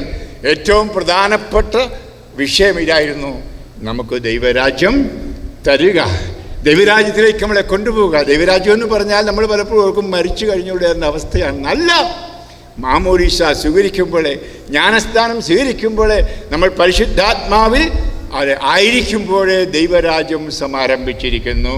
ഹല്ലേലൂയ. ജ്ഞാനസ്നാനം മുതൽ ആത്മാവിൻ്റെ ഒരു ജീവിതം, ആത്മീയ ജീവിതമാണ് നമ്മൾ ജീവിക്കേണ്ടത്. ഇന്ന് അതില്ല എന്നുള്ളതാണ് സത്യം. അതുകൊണ്ട് ആധ്യാത്മിക കാര്യങ്ങൾ മനസ്സിലാക്കുവാൻ അത് ഇന്ന് നമുക്ക് സാധിക്കാതെ വരുന്നു. നമുക്ക് അത് കർത്താവിനോട് പ്രാർത്ഥിക്കാം. അതെ, നമുക്ക് മറ്റുള്ളവരെ കുറ്റപ്പെടുത്താൻ എളുപ്പം. എനിക്ക് പിതാവിനെ കുറ്റപ്പെടുത്താം, അച്ഛന്മാരെ കുറ്റപ്പെടുത്താം. ഞാനും അച്ഛനാണ്, ഞാൻ മറന്നു കിടന്നുകൊണ്ട് തുപ്പുന്നു. അതെ, നമുക്ക് വൈദികരായാലും നിങ്ങൾ അൽമേനികളായാലും അതെ ദൈവവിശ്വാസികളാണെങ്കിലും ഓരോരുത്തരും നോക്കണം, ഞാൻ വഴിയിലാണോ, ഞാൻ സത്യത്തിലാണോ, എത്ര ആത്മാർത്ഥതയുണ്ട്, നമുക്ക് എത്ര മുഖംമൂടിയാണ് വെച്ചിരിക്കുന്നത് നമ്മുടെ സമൂഹത്തിൽ, നമ്മുടെ സഭയിൽ. ഈ മുഖംമൂടി കൊണ്ടൊന്നും പോക്കടക്കുക കർത്താവിൻ്റെ അടുക്കലേക്ക്. കർത്താവിന് നമ്മൾ അവസാനം കാണേണ്ട മുഖാമുഖം ആണ്. ഹല്ലേലൂയ. അതിനാണ് ബയാറ്റിഫിക് വിഷൻ, സ്വർഗത്തിലെ അനുഭവം എന്ന് പറഞ്ഞാൽ തമ്പുരാന് അതെ ഈ മുഖംമൂടി ഒന്നും ഇല്ലാതെ നേരെ കാണുന്ന. ആമേൻ. ഈ നേരെ കാഴ്ച ഇവിടെ വെച്ച് തന്നെ ഇല്ലാതെ അവിടെ ചെല്ലുമ്പോൾ നമ്മൾ കാണാൻ പറ്റുമോ? ഇല്ല. മാത്രമല്ല യേശു ക്രിസ്തുവിനെ സ്വന്തമാക്കുന്നതാണ്. 1 യോഹന്നാൻ അധ്യായം 5 അതെ 11-12. 1 യോഹന്നാൻ 5, 11, 12. നിത്യജീവൻ അവിടുത്തെ പുത്രരിൽ ആണ്. അവിടുത്തെ പുത്രനെ സ്വന്തമാക്കിയവൻ നിത്യജീവൻ സ്വന്തമാക്കിയിരിക്കുന്നു. Hallelujah, hallelujah. അതെ, നിത്യജീവൻ യേശുക്രിസ്തുവിലാണ്, മറക്കരുത്. ആ യേശുക്രിസ്തുവിനെ ഞാൻ സ്വന്തമാക്കിയോ എന്ന് പറഞ്ഞാൽ യേശുക്രിസ്തുവിൻ്റെ ജീവിതം ഞാൻ സ്വന്തമാക്കിയോ? ഒറ്റ വാക്കിൽ പറഞ്ഞാൽ എൻ്റെ ചുറ്റുപാടുമുള്ളവർക്ക്, എൻ്റെ മക്കൾക്ക്, എൻ്റെ കൊച്ചുമക്കൾക്ക്, അല്ലെങ്കിൽ എൻ്റെ അയൽക്കാർക്ക് വേറൊരു ക്രിസ്തുവിനെ എന്നിൽ കാണാൻ കഴിയുന്നുണ്ടോ? യേശുവിൻ്റെ മാർഗത്തിലാണ് ഞാൻ നടക്കുന്നതെന്ന് കാണാൻ കഴിയുന്നുണ്ടോ? അതോ ഇപ്പോഴും വിജാതിയിൽ നടക്കുന്നതിനേക്കാൾ മോശമായിട്ടല്ലേ ഞാൻ വ്യാപരിക്കുന്നത്? ഇവിടെയാണ് നമുക്കൊരു മാനസാന്തരം എന്ന് പറഞ്ഞാൽ ഒരു വ്യതിയാനം നമുക്ക് വേണ്ടത്. ലാസ്റ്റ് വാക്കുകൂടി പറഞ്ഞുകൊണ്ട് എൻ്റെ സമയം തീർന്നതുകൊണ്ട് അതെ ഞാൻ ഇത് കൺക്ലൂഡ് ചെയ്യുകയാണ്. 2 കൊറിന്തോസ് അധ്യായം 3, 2 കൊറിന്തോസ് അധ്യായം 3 വചനം 16 മുതൽ. ഒന്ന് ശ്രദ്ധിക്കുക മക്കളെ, ഉറങ്ങരുത് കേട്ടോ. എന്നാൽ ആരെങ്കിലും കർത്താവിലേക്ക് തിരിയുമ്പോൾ ആ മൂടുപടം നീക്കപ്പെടുന്നു. ഹല്ലേലൂയ. ഇതാണ് മാനസാന്തരം. യേശുവിലേക്ക് തിരിയുക. നമ്മൾ തിരിഞ്ഞിട്ടുണ്ടോ എന്ന് വരാനറിയാം. യേശുവിനെ നോക്കി അത് വേണം ഇത് വേണം, മക്കളെ കെട്ടിക്കാൻ, ആ മക്കളെ കല്യാണം നടക്കണം, മക്കൾക്ക് മക്കളുണ്ടാകണം, വിദേശത്ത് പോകണം, ഇങ്ങനെ ഒത്തിരി പരാതികളെല്ലാം കർത്താൻ അർപ്പിക്കുന്നു. അതെ, നമ്മൾ കർത്താവിലേക്ക് തിരിഞ്ഞിട്ടുണ്ടോ? അതാണ് റിപ്പൻറ്റൻസ്. അനുതാപം എന്ന് പറഞ്ഞാൽ കർത്താവിലേക്ക് ഒരു തിരിച്ചിലാണ്. അതെ, ആരെങ്കിലും കർത്താവിലേക്ക് തിരിയുമ്പോൾ മൂടുപടം നീങ്ങപ്പെടും. കർത്താവ് ആത്മാവാണ്. ഇനിയും നമ്മുടെ അതെ അപ്പസ്തോലിക സഭകൾ മനസ്സാക്കേണ്ടിയിരിക്കുന്നു. ഹല്ലേലൂയ. ആ സമരിയക്കാരി സ്ത്രീയോട് കർത്താവ് പറഞ്ഞ പോലെ അതാ ദൈവം ആത്മാവാണ്. ഇവിടെയും അത് തന്നെയാണ് കൊരിന്ത്യർ ലേഖനത്തിൽ പറഞ്ഞിരിക്കുന്നത്. ദൈവം ആത്മാവാണ്. God is spirit. അതെ, പരിശുദ്ധാത്മാവിനെ പറ്റി ഇന്നും അറിയാതെ ആത്മാവിൻ്റെ പ്രവർത്തനത്തിൽ വിട്ടുകൊടുക്കാത്ത എത്രയോ കത്തോലിക്ക കന്യാസ്ത്രീകൾ, പുരോഹിതന്മാരുണ്ടെന്ന് എനിക്കറിയാം. ഇന്നും കത്തോലിക്ക ആരെങ്കിലും പ്രൈസ്തലോട് പറഞ്ഞാൽ കൈയുയർത്തി പ്രാർത്ഥിച്ചാൽ, ഭാഷാവർത്തി പ്രാർത്ഥിച്ചാൽ പെന്തക്കോസ്തുകാരെന്ന് പറയും. ഹല്ലേലൂയ. ആ കൈയടിച്ച് പ്രാർത്ഥിച്ചാൽ, കൈയുയർത്തി പ്രാർത്ഥിച്ചാൽ പറയും. ഇതിപ്പം നമുക്കറിയാം, നിങ്ങളുടെ ഇടയിൽ ഈ പിതാവ് കാരണമാണ് നിങ്ങൾ ഈ കൈപൊക്കാൻ തുടങ്ങിയത്. ആണോ അല്ലയോ? ഹല്ലേലൂയ. അല്ല പഞ്ചപുച്ഛമടക്കി അതെ മറ്റുള്ള സ്പർദ്ധയും വൈരാഗ്യമെല്ലാം ഉള്ളിൽ ഒരുക്കിക്കൊണ്ട് അതെ കയ്യും കൂപ്പിയിട്ടുണ്ട് കർത്താവേ എന്നൊരു വിളിയുണ്ട്. ഹല്ലേലൂയ. കർത്താവ് കേൾക്കില്ല. ഹല്ലേലൂയ. അപ്പോൾ കർത്താവിനെ സ്തുതിക്കാൻ പോലും പഠിച്ചത് നമ്മൾ ഈ നവീകരണം വന്നുകൊണ്ടാണ് അല്ലേ? ആത്മാവിനെ വന്നുകൊണ്ടാണ് കർത്താവിനെ ഏറ്റുപറയാൻ പറ്റിയത്. നമ്മൾ 1 കൊറിന്തോസ് അധ്യായം 12:3 പറയുന്ന പോലെ യേശു ക്രിസ്തുവിൻ്റെ ആത്മാവില്ലാതെ ആർക്കും യേശു കർത്താവ് എന്ന് പറയാൻ സത്യമല്ല. Hallelujah, hallelujah. അപ്പം നമ്മൾ കർത്താവിനെ വിളിച്ചുകൊണ്ട് കർത്താവ് നമ്മുടെ സമീപത്ത് വരില്ല. ആത്മാവിൽ പ്രചോദിതരായിട്ട് എൻ്റെ കർത്താവാണ് എന്ന് മനസ്സിലാവിലേക്ക് തിരിയേണ്ടിയിരിക്കുന്നു. പറയാണ് മൂടുപടം നീക്കപ്പെടുന്നു. കർത്താവ് ആത്മാവാണ്. കർത്താവിൻ്റെ ആത്മാവുള്ളിടത്ത് സ്വാതന്ത്ര്യമുണ്ട്. ഹല്ലേലൂയ. ദൈവമക്കളുടെ സ്വാതന്ത്ര്യം, അതേപ്പറ്റി നാളെ ഞാൻ പറയാം സമയം കിട്ടിയെങ്കിൽ. കർത്താവിൻ്റെ മഹത്വം കണ്ണാടിയിലെന്ന പോലെ മൂടുപടമണയാത്ത മുഖത്തെ പ്രതിഫലിപ്പിക്കുന്ന നാം എല്ലാവരും അവിടുത്തെ സാദൃശ്യത്തിലേക്ക്, മഹത്വത്തിൽ നിന്ന് മഹത്വത്തിലേക്ക് രൂപാന്തരപ്പെട്ടുകൊണ്ടിരിക്കുകയാണ്. ഇത് ആത്മാവായ ദൈവത്തിൻ്റെ പ്രവർത്തനമാണ്. Hallelujah, hallelujah. ഈ രൂപാന്തരീകരണം വരണം എന്ന് പറഞ്ഞാൽ നമ്മുടെ ഷേപ്പ് മാറണം. ഹല്ലേലൂയ. ഈ കോലം ഒന്ന് മാറണം. ഈ കോലം കെട്ടി നമുക്ക് പോകാൻ പറ്റില്ല. നമ്മളൊരു കോലം ധരിച്ചിട്ടുണ്ട്, മുഖംമൂടി ധരിച്ചിരിക്കുന്നു. അതുകൊണ്ടാണ് രൂപാന്തരീകരണം. രൂപത്തിന് മാറ്റമുണ്ടായേ മതിയാവൂ. മക്കളെ, അത് ആത്മാവിനോട് ഹൃദയം തുറന്ന് പ്രാർത്ഥിക്കുക. ഞാൻ പറഞ്ഞ പോലെ ഒരു പുരുക്രിസ്ത്യാനിയിലൂടെ, ഒരു മാർഗവാസിയിലൂടെയാണ് അതെ ഞാൻ സത്യം തിരിച്ചറിഞ്ഞത്. എൻ്റെ ക്രിസ്ത്യാനിയുടെ ജീവിതം എന്താണ്, എന്നുള്ള പുരോഹിതൻ്റെ ജീവിതം എന്താണ് എനിക്ക് മനസ്സിലായിരുന്നു. അന്നു മുതലാണ് കുരിശെടുക്കാൻ എനിക്ക് ധൈര്യം കിട്ടിയത്. അന്നു മുതലാണ് സഹനം, യേശുവിനോട് ഐക്യപ്പെടാമെന്ന് എനിക്ക് മനസ്സിലായത്. മാത്രമല്ല എവിടെ പോയാലും കർത്താവിനെ പ്രഘോഷിക്കണം എന്നുള്ള ജ്വരം അതിപ്പോഴും ഒരു മാത്രമേ ഉള്ളൂ. അതെ, എൻ്റെ അവസാന ശ്വാസം വരെ അവനെ പ്രഘോഷിക്കണമെന്ന ജ്വരം. പ്രിയമുള്ള ഈ ജ്വരം അത് നമുക്കുണ്ടാകുന്ന പരിശുദ്ധാത്മാവിലൂടെയാണ്. അപ്പോൾ ഈ ആത്മാവിൻ്റെ ജ്വരം എൻ്റെ മക്കളെ നിങ്ങൾക്കുണ്ടാകട്ടെ എന്ന് ഞാൻ പ്രാർത്ഥിച്ചുകൊണ്ട് അത് എൻ്റെ ഒന്നാമത്തെ പ്രസംഗം ഞാൻ അവസാനിപ്പിക്കുകയാണ്. പ്രിയമുള്ള ഈ പറഞ്ഞ കാര്യങ്ങളൊക്കെ ആത്മാർത്ഥമായിട്ടൊന്ന് ചിന്തിക്കുക. ഇതൊക്കെയാണ് ഞാൻ യൂറോപ്പിൽ പറയും. നമുക്കെല്ലാം പറയും യൂറോപ്പിലെ സഭകൾ തണുത്തുപോയി, പള്ളിയിൽ പൊക്ക് നിർത്തി എന്നൊക്കെ പറഞ്ഞ് ഇവിടെ ഒത്തിരി ആഘോഷിച്ച് പറയാറുണ്ട്. അതിന് കാരണം അവരോട് ആരും പറഞ്ഞിട്ടില്ല. ആരും പറഞ്ഞിട്ടില്ല. അവർ വചനം പ്രഘോഷിക്കാൻ അച്ഛന്മാരും ഇല്ല, അന്മേനികളും ആരുമില്ല. അപ്പം ഞാനിങ്ങനെ പലപ്പോഴും പോവും. അതുകൊണ്ടാണ് നിങ്ങൾക്ക് കാണാൻ സാധിക്കും എൻ്റെ വീഡിയോകളൊക്കെ. ഉദാഹരണം, ചെക്ക് റിപ്പബ്ലിക്കിലെ ഒരു കൺവെൻഷൻ 4 ദിവസം നടത്തിയതിന് 17,500 പേരുണ്ടായിരുന്നു. ഹല്ലേലൂയ. യൂറോപ്പിൽ അത് അത്രയും പേരൊന്ന് കൂടുക എന്ന് പറഞ്ഞാൽ അത് ആർക്കും അതിശയമാണ്. എൻ്റെ വീഡിയോകൾ നിങ്ങൾക്ക് നോക്കാൻ സാധിക്കും. ഞാൻ 2 തവണ കഴിഞ്ഞ വർഷം ഞാൻ പോയി ഫ്രാൻസിൽ. ഫ്രാൻസിൽ എല്ലാം തകർന്നു പോയെന്നാണ് എല്ലാവരും പറയുന്നത്. ഒരു ധ്യാനത്തിന്, ഒരു കൺവെൻഷന് 6,300 പേര്, മറ്റൊന്നിന് 8,500 പേര് വന്നു. ഹല്ലേലൂയ. അതെ, ആ പിതാവ് പറഞ്ഞ പോലെ ഞാൻ അവിടെ എല്ലാം തലയ്ക്ക് വെച്ച് പ്രാർത്ഥിക്കും. അത് അവസാനമാണ്. ഒത്തിരി അച്ഛന്മാർ വന്നിരിക്കും കുമ്പസാരിപ്പിക്കാൻ. അവിടെ നടക്കുന്നത് യഥാർത്ഥ മാനസാന്തരം, തിരിച്ചുവരവാണ്. Hallelujah, hallelujah. അത് എവിടെ ചെന്നാലും ഞാൻ കാണും. ജർമ്മനി വളരെ തണുത്തുപോയ ഒരു ക്രിസ്തീയ ജീവിതമാണ് ജർമ്മനി. ഞാൻ പോയ ഈ കഴിഞ്ഞ തവണത്തെ ധ്യാനത്തിൽ 3,700 പേര് വന്നു. അത് കേട്ട പല അച്ഛന്മാരും കണ്ണു പിടിച്ചു. ജർമ്മനിയിലോ?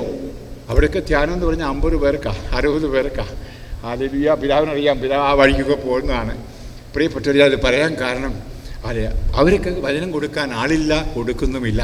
അതുകൊണ്ടാണ് പിതാവ് പറഞ്ഞത്. അച്ഛൻ എനിക്ക് ഒത്തിരി ഇഷ്ടപ്പെട്ടു പിതാവ് പറഞ്ഞ് അതെ വിദേശ രാജ്യങ്ങളിൽ പ്രസംഗിക്കുന്നതിനെ പറ്റി പറഞ്ഞപ്പോൾ ഞാനപ്പോൾ ആ പിതാവിൻ്റെ ആ വലിയ വീക്ഷണം ഞാൻ കാണുകയായിരുന്നു. ഹല്ലേലൂയ. അതെ, സക്രിയാസ് തിരുമേനിക്ക് ഞാൻ ഇച്ചിരി അഹങ്കരിച്ചു കേട്ടോ. എന്നിൽ കൂടിയാണല്ലോ ഇത് കിട്ടിയതെന്ന്. ഹല്ലേലൂയ. ക്ഷമിക്കണം, അഹങ്കരിച്ച് നരകത്തിൽ പോയിരിക്കാനായിട്ട് ഞാൻ ഓർത്ത് എൻ്റെ കാഴ്ചപ്പം വഴിയാണല്ലോ പിതാവിന് ഈ വലിയ വീക്ഷണം കിട്ടിയത് എന്ന്. പ്രിയപ്പെട്ടവരെ, ഞാൻ കാഴ്ചപ്പം സ്ഥാപിച്ചപ്പോഴും എൻ്റെ മനസ്സിലായിരുന്നു ജാതി, മത, റീത്ത്, സമുദായമന്യേ യേശുവിൽ ഒന്നിച്ചു കൂടാനൊരു സ്ഥലം. Hallelujah, hallelujah. ഞാൻ പിന്നെ നമ്മുടെ സഭയുടെ നിയമം അനുസരിച്ച് ഏതെങ്കിലും ഒരു രൂപതയുടെ കീഴിലേ പറ്റുള്ളൂ. അതുകൊണ്ട് ഒരു രൂപതയെ കൊണ്ട് വെച്ചത്. ഇൻഡിപെൻഡൻ്റായിട്ട് പെന്തക്കോസ്തിനെ പോലെ പറ്റിയല്ല. എന്നാലും എൻ്റെ മനോഭാവം പിതാവിനറിയാമെന്നും അതായിരുന്നു. അതുകൊണ്ടാണ് പിതാവ് ഒരു യാക്കോബായക്കാരനാണെങ്കിലും സ്കൂൾ ഓഫ് എവഞ്ചലൈസേഷൻ വന്നപ്പോൾ എൻ്റെ മനസ്സിൽ തോന്നി കർത്താവിൻ്റെ കൃപ. അന്ന് എനിക്കറിയാം, ഞാൻ കൊമരകത്ത് നിങ്ങളുടെ പള്ളിയിൽ, അതുപോലെ ഇവിടെ അച്ഛൻ പറഞ്ഞ ഹല്ലേലൂയ മറ്റേ കൺവെൻഷൻ നടത്തിയ സ്ഥലം, ഇവിടെ നമ്മൾ കൺവെൻഷന് പോയത്, അവിടെയൊക്കെ യാക്കോബായ സമുദായത്തിൽ ഞാൻ ഒത്തിരി വചനം കൊടുക്കാൻ പോയി. അന്നൊരു എനിക്ക് എൻ്റെ മനസ്സിലങ്ങനെ യാക്കോബായ മർത്തോമ എന്ന് പറഞ്ഞ് വിഭജനമില്ല. കത്തോലിക്ക എല്ലാവരും ദൈവത്തിൻ്റെ മക്കൾ, പരിശുദ്ധാത്മാവിൽ കത്തി ജ്വലിക്കണം. ഹല്ലേലൂയ. അതുകൊണ്ട് എൻ്റെ ഈ വേഷമോ അല്ലെങ്കിൽ നമ്മൾ ധരിക്കുന്ന വേഷവുമല്ല നമ്മളെ ഒരു ക്രിസ്ത്യാനിയാക്കുന്നത്. ഹല്ലേലൂയ. അതൊക്കെ സമുദായത്തിൽ നമ്മളെ വ്യത്യസ്തരാക്കുന്നു മാത്രം. നമുക്കൊരു വേഷമേ ഉള്ളൂ, എൻ്റെ സ്നേഹത്തിൻ്റെ വേഷം. ഹല്ലേലൂയ. സ്നേഹം ധരിച്ച വ്യക്തികൾ ആയിരിക്കും നാം ഓരോരുത്തരും. ആ സ്നേഹം പങ്കുവയ്ക്കുന്ന നമ്മൾ തന്നെ പറയും ഏക മനസ്സോടെ ഏക ഹൃദയത്തോടെ ഒന്നായിരിക്കുന്ന വിശ്വാസ പ്രമാണത്തിൽ നമ്മൾ അതാ പറയുന്നത്. ഏക സഭയിൽ നമ്മൾ വിശ്വസിക്കുന്നു. അത് അപ്പസ്തോലികമാണ് എന്നെങ്കിൽ അപ്പസ്തോലന്മാരുടെ സഭ നമ്മൾ കാണേണ്ടത് ബൈബിളിൽ ആണ്. യേശു നിങ്ങളെ അനുഗ്രഹിക്കട്ടെ. Praise the Lord. ഹല്ലേലൂയ. യേശുവിനെ പോലെയാകണം, എനിക്ക് യേശുവിനെ പോലെയാകണം. നാടുനീളെ നന്മ ചെയ്തു പോയ നാഥനാ, യേശുവിനെ പോലെയാകണം. പഠിക്കും മക്കളെ. യേശുവിനെ പോലെയാകണം, എനിക്ക് യേശുവിനെ പോലെയാകണം. നാടുനീളെ നന്മ ചെയ്തു പോയ നാഥനാ, യേശുവിനെ പോലെയാകണം. യേശുവിനെ പോലെയാകണം, എനിക്ക് യേശുവിനെ പോലെയാകണം.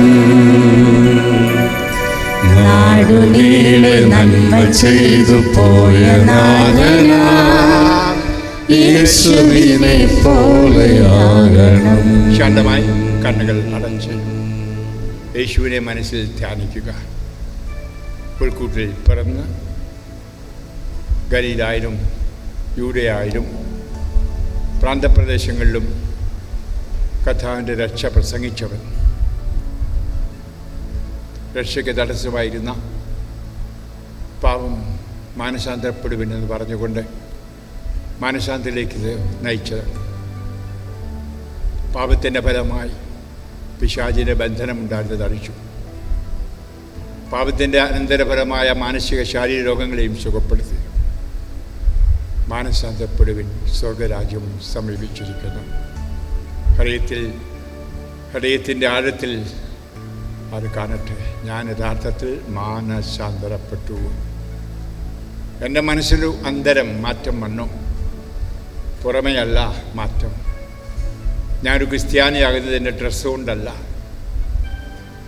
എൻ്റെ ജീവിത രീതിയല്ല, ജീവിതക്രമമല്ല, അനുഷ്ഠാനമല്ല, എൻ്റെ ജീവിതമാണ്. ആ ഗലീലായിൽ പ്രാന്തപ്രദേശങ്ങളിൽ പാമ്പുകൾക്കും ആഴമുണ്ട്, പറവകൾക്ക് ആകാശമുണ്ട്, ദൈവത്തിനോ തല ചായ്ക്കാൻ സ്ഥലമില്ല എന്ന് പറഞ്ഞവൻ. നമുക്കിന്നെല്ലാം ഉണ്ട്.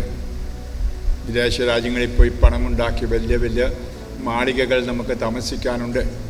അച്ഛന്മാർക്കും കന്യാസികൾക്കും താമസിക്കാൻ അരമനകളും അവർക്കുള്ള വലിയ വീടുകളുമെല്ലാം ഉണ്ട്. ധാരാളമായി തിന്നാനും കുടിക്കാനും വലിയ കാറുമൊക്കെ ഉപയോഗിച്ച് നടക്കാനും കഴിയുന്നു. നമുക്ക് യേശുവിനെ ഒന്ന് നോക്കാം. പാമ്പുകൾക്ക് മാളമുണ്ട്, പറവകൾക്ക് ആകാശമുണ്ട്, എനിക്കോ തല ചായ്ക്കാൻ ഇടമില്ല. നമ്മൾ എളിമയിലേക്ക് വരേണ്ട കാലമല്ലേ? നമ്മൾ കീറിപ്പറഞ്ഞ തുണി ഉടുക്കണമെന്ന് കർത്താവ് ആഗ്രഹിക്കുന്നില്ല. വഴിവെക്കി കിടക്കണമെന്നും ആഗ്രഹിക്കുന്നില്ല. പട്ടിണി കിടന്ന് മരിക്കാനും കർത്താവ് ആഗ്രഹിക്കുന്നില്ല. കാറിൽ സഞ്ചരിക്കണ്ട എന്നും ആഗ്രഹിക്കുന്നില്ല. വിമാനത്തിൽ പറക്കണ്ട എന്നും പറയുന്നില്ല. എന്നാലും നമ്മൾ എത്രമാത്രമാണ് നമ്മുടെ ആഡംബര ജീവിതത്തിൽ വേണ്ടി ചെലവഴിക്കുന്നത്. ചുറ്റുപാടും ഒരു നേരം കഞ്ഞി കുടിക്കാൻ മാർഗമില്ലാത്തവർ ഈ ക്രിസ്മസ് വേളയിൽ പോലും ഉണ്ടായിരുന്നു. നമ്മളൊക്കെ കേക്ക് മുറിച്ചു, പായസം വെച്ചു, വലിയ ഡിന്നർ നടത്തി, പണമുള്ളവരെയും പ്രതാപമുള്ളവരെയൊക്കെ വിളിച്ചു വരുത്തി ക്രിസ്മസ് ഡിന്നർ കൊടുത്തു. അതിൽ ഒരു പക്ഷേ രാഷ്ട്രീയക്കാരുണ്ടായിരുന്നിരിക്കാം, ധനവാന്മാരുണ്ടായിരുന്നിരിക്കാം. അവർ നിന്നെയും തിരിച്ചു വിളിച്ചേക്കാം. യേശുനാഥൻ ലൂക്ക എഴുതിയ സുവിശേഷം അധ്യായം 13 പറഞ്ഞു, നിങ്ങൾ സദ്യ ഒരുക്കുമ്പോൾ മുടന്തരെയും ചെകിടരെയും വികലാംഗരെയും നിങ്ങൾക്ക് തിരിച്ചു തരാൻ പ്രാപ്തിയില്ലാത്തവരെയും വിളിച്ചു കൂട്ടിക്കൊടുക്കുക. ഒരു പക്ഷേ അവർ നിങ്ങളെ തിരിച്ചു വിളിക്കില്ലായിരിക്കും. നിങ്ങളുടെ പ്രതിഫലം കർത്താവ് നിങ്ങൾക്ക് തരുമെന്ന്. നമ്മൾ ഒത്തിരി കാര്യങ്ങൾ ചെയ്യുന്നത് കർത്താവ് പ്രതിഫലം തരുന്ന എന്തൊക്കെ ചെയ്തിട്ടുണ്ട് എന്ന് നോക്കുക. ഒരു പക്ഷേ നമ്മൾ നമ്മുടെ സമൂഹത്തിൻ്റെ ആ നിലനിൽപ്പിന്, സമൂഹത്തിലുള്ള ആ ഗമ, ആ പേര്, ആ ആഡംബരത്വം, അല്ലെങ്കിൽ സമൂഹത്തിൻ്റെ അത് ഞാൻ വലിയൊരാളാണ് എന്നറിയിക്കണം, അതിനുള്ള എല്ലാ പരിശ്രമങ്ങളും നടത്തും. അതുകൊണ്ട് എല്ലാവരുടേനേക്കാൾ വലിയൊരു സ്റ്റാർ പൊക്കി കിട്ടും, അല്ലെങ്കിൽ വലിയൊരു പുൽക്കൂടുണ്ടാക്കിയെന്ന് വരാം, വലിയ ഒരു സ്വരൂപം വെച്ചെന്ന് വരാം, അലങ്കാരങ്ങളൊക്കെ ചെയ്യും. അത് ഒന്നുമില്ലാത്ത പാപങ്ങൾ ഉള്ളപ്പോൾ, നമ്മുടെ നാട്ടിൽ അത്ര പാപങ്ങളില്ലെങ്കിൽ തന്നെ നമുക്കറിയാം നമ്മുടെ ഭാരതത്തിൽ എത്ര പേര് പട്ടിണി കൊണ്ടൊരു ദിവസം മരിക്കുന്നുണ്ട്. പക്ഷേ ലോകം മുഴുവൻ ഇന്ത്യയെ കാണുന്നത്, ഭാരതത്തെ കാണുന്നത് ഒരു സൂപ്പർ പവറായിട്ട്, അതെ, വലിയ സമ്പൽസമർത്ഥമായ ഒരു രാജ്യമായിട്ട്. പക്ഷേ എത്രയോ പാവങ്ങളുണ്ട് എന്ന് നമുക്ക് നല്ലതുപോലെ അറിയാം. നമ്മളതിനു വേണ്ടിയിട്ട് ഈ കഴിഞ്ഞ ക്രിസ്മസ് കഴിഞ്ഞിട്ടും ഒരു ശ്രമം നടത്തിയിട്ടുണ്ട്. നമ്മുടെ പുതിയ വർഷത്തിലേക്കാണ് മക്കളെ. ഈശോയുടെ ആത്മാവ് പ്രചോദിപ്പിക്കട്ടെ. എന്തു മാറ്റം എന്നിൽ വരുത്തണം. എൻ്റെ ജീവിതത്തിൽ കുറേ ആഡംബരമൊക്കെ ഞാൻ വെട്ടിച്ചുരുക്കണ്ടേ. എൻ്റെ തീറ്റയും കുടിയും ഞാൻ മദ്യത്തിന് വേണ്ടി പണം ചിലവാക്കുന്നു. ഇനിയെങ്കിലും എൻ്റെ മദ്യം ഞാൻ നിർത്തണ്ടേ. കഞ്ഞി കുടിക്കാൻ മാർഗമില്ലാത്ത ആളുകൾ ചുറ്റുമുള്ളപ്പോൾ എന്നെ തന്നെ കൊല്ലുന്ന, ആത്മഹത്യയിലേക്ക് നയിക്കുന്ന പുകയും അതുപോലെ തന്നെ ലഹരിയും ഞാൻ നിർത്തണ്ടേ. എന്നിട്ട് ഞാനൊരു വിശേഷം മരിക്കുമ്പോൾ എനിക്ക് വലിയ ശവസംസ്കാരം ഭാര്യയും മക്കളും തന്നെന്ന് വരാം. പക്ഷേ മെത്രാനച്ചനും ശവസംസ്കാരത്തിൽ വന്നെന്ന് വരാം. ഒന്നല്ല, പക്ഷേ 3-4 മെത്രാന്മാർ വന്നെന്ന് വരാം. അതുകൊണ്ട് ഞാൻ സ്വർഗത്തിൽ പോകുമോ? ഇല്ല. എൻ്റെ ജീവിതത്തിൻ്റെ കണക്കുമായിട്ടാണ് ജീവൻ്റെ പുസ്തകം എൻ്റെ മുമ്പിൽ തുറക്കപ്പെടുന്നത്. അതെ, ഞാൻ കർത്താവ് തന്ന നന്മകൾ ഒരു പക്ഷെങ്കിൽ അത് ചൂഷണം ചെയ്തു, ദുർവിനിയോഗം ചെയ്തു. അത് എനിക്കിത് സ്വർഗത്തിൽ സമ്പത്തുണ്ടാക്കണമെന്നാണ് കർത്താവ് പറഞ്ഞത്. പാവങ്ങൾക്ക് നീ കൊടുക്കുന്നതെല്ലാം എനിക്കാണ് തരുന്നതെന്ന് കർത്താവ് പറഞ്ഞു. നീ കർത്താവിന് വല്ലതും കൊടുത്തിട്ടുണ്ടോ? പക്ഷേ വെറും കൈയായിട്ടല്ലേ നീ ഇനി പോകേണ്ടത്. നിൻ്റെ മരണശേഷം അല്പസമയം ധ്യാനിക്കുക. ഉള്ളിനുള്ളിൽ എത്ര പേരുടെ വെറുപ്പുണ്ട്. നിൻ്റെ ഭാര്യ, നിൻ്റെ ഭർത്താവ് പക്ഷേ നീ ചമഞ്ഞൊരുങ്ങി ഒന്നിച്ച് പള്ളിയിൽ പോകുന്നുണ്ട്. ഒന്നിച്ച് കാറേന്ന് പറയുമ്പം വികാരിച്ചെന്ന് ഓർക്കും. അത് ഒരു പക്ഷേ മത്താനച്ചനും ഓർക്കും, എന്ത് സ്നേഹമുള്ള ദമ്പതികൾ. പക്ഷേ കിടക്കുന്നത് പോലും 2 ബെഡിലായിരിക്കും. വീട്ടിൽ ചെന്നാൽ എന്നും കലഹവും ഭിന്നതയുമായിരിക്കാം. പുറമേയൊക്കെ ചമയാൻ നമ്മൾ മിടുക്കരാണ്. ഒന്നിച്ചു പോകുന്നു ദൈവമേ, ഒന്നിച്ച് കേക്ക് മുറിക്കുന്നു, ഒന്നിച്ച് കടയിൽ പോകുന്നു, ഒന്നിച്ച് പള്ളിയിൽ പോകുന്നു. സമൂഹം മുഴുവൻ ഓർക്കും എത്രയോ നല്ല ദമ്പതികൾ ഹൃദയത്തിലേക്ക് ഒന്ന് തിരിഞ്ഞു നോക്കൂ. ആത്മാവിൽ ഞാൻ എൻ്റെ ഭാര്യയെ ആത്മാർത്ഥമായി സ്നേഹിക്കുന്നുണ്ടോ? എൻ്റെ ഭർത്താവിനെ ആത്മാർത്ഥമായി സ്നേഹിക്കുന്നുണ്ടോ? ആരോ എൻ്റെ ഹൃദയം പകുത്ത് മറ്റുള്ളവർക്ക് ആർക്കെങ്കിലും കൊടുത്തിട്ടുണ്ടോ? ഒരു പക്ഷേ എൻ്റെ ഭർത്താവ് അറിയുന്നില്ല, എൻ്റെ ഭാര്യ അറിയുന്നില്ല. എൻ്റെ ഒരു ചിന്ത പോലും അത് അങ്ങനെ പോകുന്നുവെങ്കിൽ ഞാനൊരു വ്യഭിചാരിയല്ലേ? കാമാസക്തിയോടെ ഒരുവനെ നോക്കുന്നവൻ വ്യഭിചാരിയാണ് എന്ന കർത്താവ് പറഞ്ഞ വചനം മറക്കരുത് മക്കളെ. നമ്മൾ കാണുന്ന ആ ഫോണോഗ്രാഫി, അത് കയ്യിലിരിക്കുന്ന ആ ഫോണിൽ കൂടി എന്തെല്ലാം നീലചിത്രങ്ങൾ കാണുന്നു, നഗ്നത കാണുന്നു, അത് കണ്ട് സന്തോഷിക്കുന്നു. ഒരു പക്ഷേ ഭാര്യയോട് ശയിക്കുന്നതിൽ, ഭർത്താവിനോട് ശയിക്കുന്നതിൽ സന്തോഷമില്ല. സന്തോഷം മുഴുവൻ ഈ ഫോണിൽ കാണുന്ന നഗ്നതയായിരിക്കാം. ഒരു മാറ്റം ആവശ്യമല്ലേ? എന്നിട്ട് നിനക്ക് എങ്ങനെ പറയാൻ കഴിയും ഞാൻ എൻ്റെ ഭാര്യയെ സ്നേഹിക്കുന്നു, എൻ്റെ ഭർത്താവിനെ സ്നേഹിക്കുന്നുവെന്ന്? എൻ്റെ മക്കളെ, ഇപ്രകാരമുള്ള ദുർവൃത്തികളിൽ നിന്നൊരു മാറ്റം വേണ്ടേ? ഒന്ന്, ആത്മാർത്ഥമായി ആത്മശോധന ചെയ്യുക. ഒരു പക്ഷേ നമ്മൾ ഇന്ന് അടിമകളല്ലേ? ഫോണിൻ്റെ അടിമ, ഫോണിലെ ഗെയിംസ്. ചെറുപ്പക്കാരും കുറേ പേരെ ഞാൻ കാണുന്നു. നിങ്ങൾ ചിലരൊക്കെ പുകവലിക്കും. അവർ ടെലഫോണിനും അടിമകളാണ്, കമ്പ്യൂട്ടറിന് അടിമകളാണ്. യേശുവിൻ്റെ അടിമകളായിട്ടില്ല. എങ്കിൽ യേശുവിൻ്റെ അടിമകളാകണം എന്ന് പറഞ്ഞാൽ യേശുവിനെ സേവകർ, യേശുവിനെ സ്നേഹിക്കുന്നവർ, യേശുവിൻ്റെ വഴിയിലൂടെ സഞ്ചരിക്കൊണ്ടാണ് മക്കളെ. കർത്താവിൻ്റെ മുമ്പിൽ ഹൃദയം തുറക്കുക. മുഖം മൂടി മാറട്ടെ.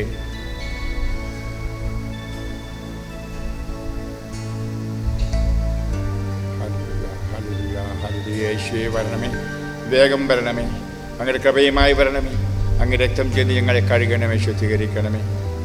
Hallelujah, hallelujah, hallelujah, hallelujah, hallelujah, hallelujah, hallelujah. മനഃശാന്തരത്തിൻ്റെ ഒരു ഗാനം പാടാം മക്കളെ. സമർപ്പണത്തിൻ സമയമായി സമർപ്പിക്കുവിൻ സകലരും. ദൈവം നമ്മോട് ചോദിപ്പതൊക്കെയും നൽകുവാൻ ഒരുങ്ങിയിടുവിൻ. സമർപ്പണത്തിൻ സമയമായി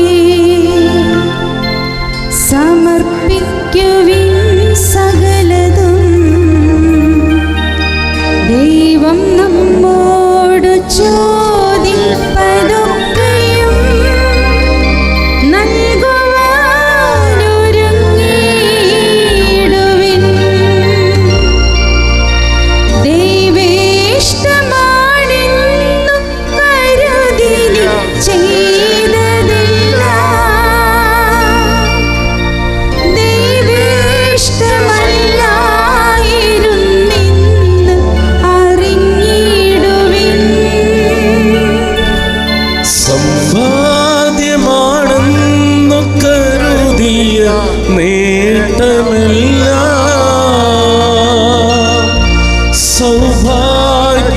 സൗഭാഗ്യമാകില്ല എന്നോർത്ത് മനം തുറക്കൂ. ഇന്നെങ്കിലും ഇനിയെങ്കിലും സ്വന്തം വഴികൾ ത്യജിച്ചിടുവിൻ. സ്വർഗീയ വഴിയെ ചരിച്ചിടുവിൻ. സമർപ്പണത്തിൻ സമയമായി സമർപ്പിക്കുവിൻ സകലതും. ദൈവം നമ്മോട് ചോദിപ്പതൊക്കെയും നൽകുവാനൊരുങ്ങിയിടുവിൻ.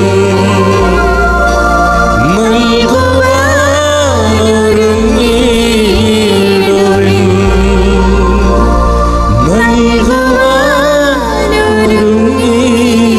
നൽകുവാനൊരുങ്ങിയിടുവിൻ. ശാന്തമായി കണ്ണുകളടച്ച് കരങ്ങൾ മാറോട് ചേർത്ത് വെച്ച് മനസ്സാക്ഷിയെ പരിശോധിക്കുന്ന നിമിഷമായിരിക്കട്ടെ. നീയല്ല നിന്റെ മനസ്സാക്ഷിയെ പരിശോധിക്കുന്നത്, നിന്നിൽ ഉള്ള പരിശുദ്ധാത്മാവ് നിന്നെ പരിശോധിക്കുന്ന നിമിഷമാണ്. ചിലതൊക്കെ നീ നല്ലതാണെന്ന് വിചാരിച്ചത് നല്ലതല്ല മോനെ മോളെ. നീ ചെയ്ത പലതും നല്ലതായിരുന്നു എന്ന് നീ ചിന്തിക്കുന്നുണ്ടായിരുന്നിരിക്കാം, അല്ലായിരുന്നു എന്നിപ്പോൾ പരിശുദ്ധാത്മാവ് നിന്നോട് പറയുന്നത് കേൾക്കൂ. ആത്മാവിൻ്റെ സ്വരം കേൾക്കൂ. ആത്മാവ് നിന്നോട് പറയുന്നു, മോനെ മോളെ, നിൻ്റെ ജീവിതം മാറണം. നിൻ്റെ കൂട്ടുകെട്ട് മോശമായൊരു കൂട്ടുകെട്ടാണ്. കർത്താവിന് ഇഷ്ടമില്ലാത്തൊരു കൂട്ടുകെട്ട്. നിൻ്റെ ജീവിത ശൈലി എനിക്കിഷ്ടമില്ലാത്തതിന് ആത്മാവ് നിന്നോട് പറയുന്നുണ്ടായിരിക്കും. ആത്മാവിന് ആന്തരിക ചെവി തുറന്നു കൊടുക്കൂ മക്കളെ. കർത്താവ് നോക്കുന്നത് ബാഹ്യമല്ല, ആന്തരികമാണ്. എത്രയോ പണം വ്യയം ചെയ്യുന്നു മദ്യത്തിന്, പുകയ്ക്ക്, മറ്റാഡംബരങ്ങൾക്കായി. അത് നിന്നെ രോഗിയാക്കി മാറ്റിയിരിക്കുകയല്ലേ ഇപ്പോൾ. ഒരു വിഷയം നിൻ്റെ ഹാർട്ടിൻ്റെ രോഗം, നിൻ്റെ വയറ്റിലെ രോഗം, ശരീരത്തിലെ വേദന, വാതരോഗം തന്നെ, ശ്വാസം മുട്ടൽ, ശരീരത്തിലെ മുറിവുകളെല്ലാത്തിനും കാരണം ഒത്തിരി കൊളസ്ട്രോള്, ഒത്തിരി ഷുഗർ, അമിതമായ തീറ്റി കൊണ്ടല്ലേ, അമിതമായ കുടി കൊണ്ടല്ലേ, നീ വരുത്തി വെച്ച രോഗമല്ലേ. നീ ഒരു പക്ഷെങ്കിൽ പള്ളി വന്ന് പ്രാർത്ഥനയ്ക്ക് വന്ന് പറയും, എൻ്റെ കർത്താവ് എന്തുകൊണ്ട് എന്നെ സുഖപ്പെടുത്തുന്നില്ല എന്ന്.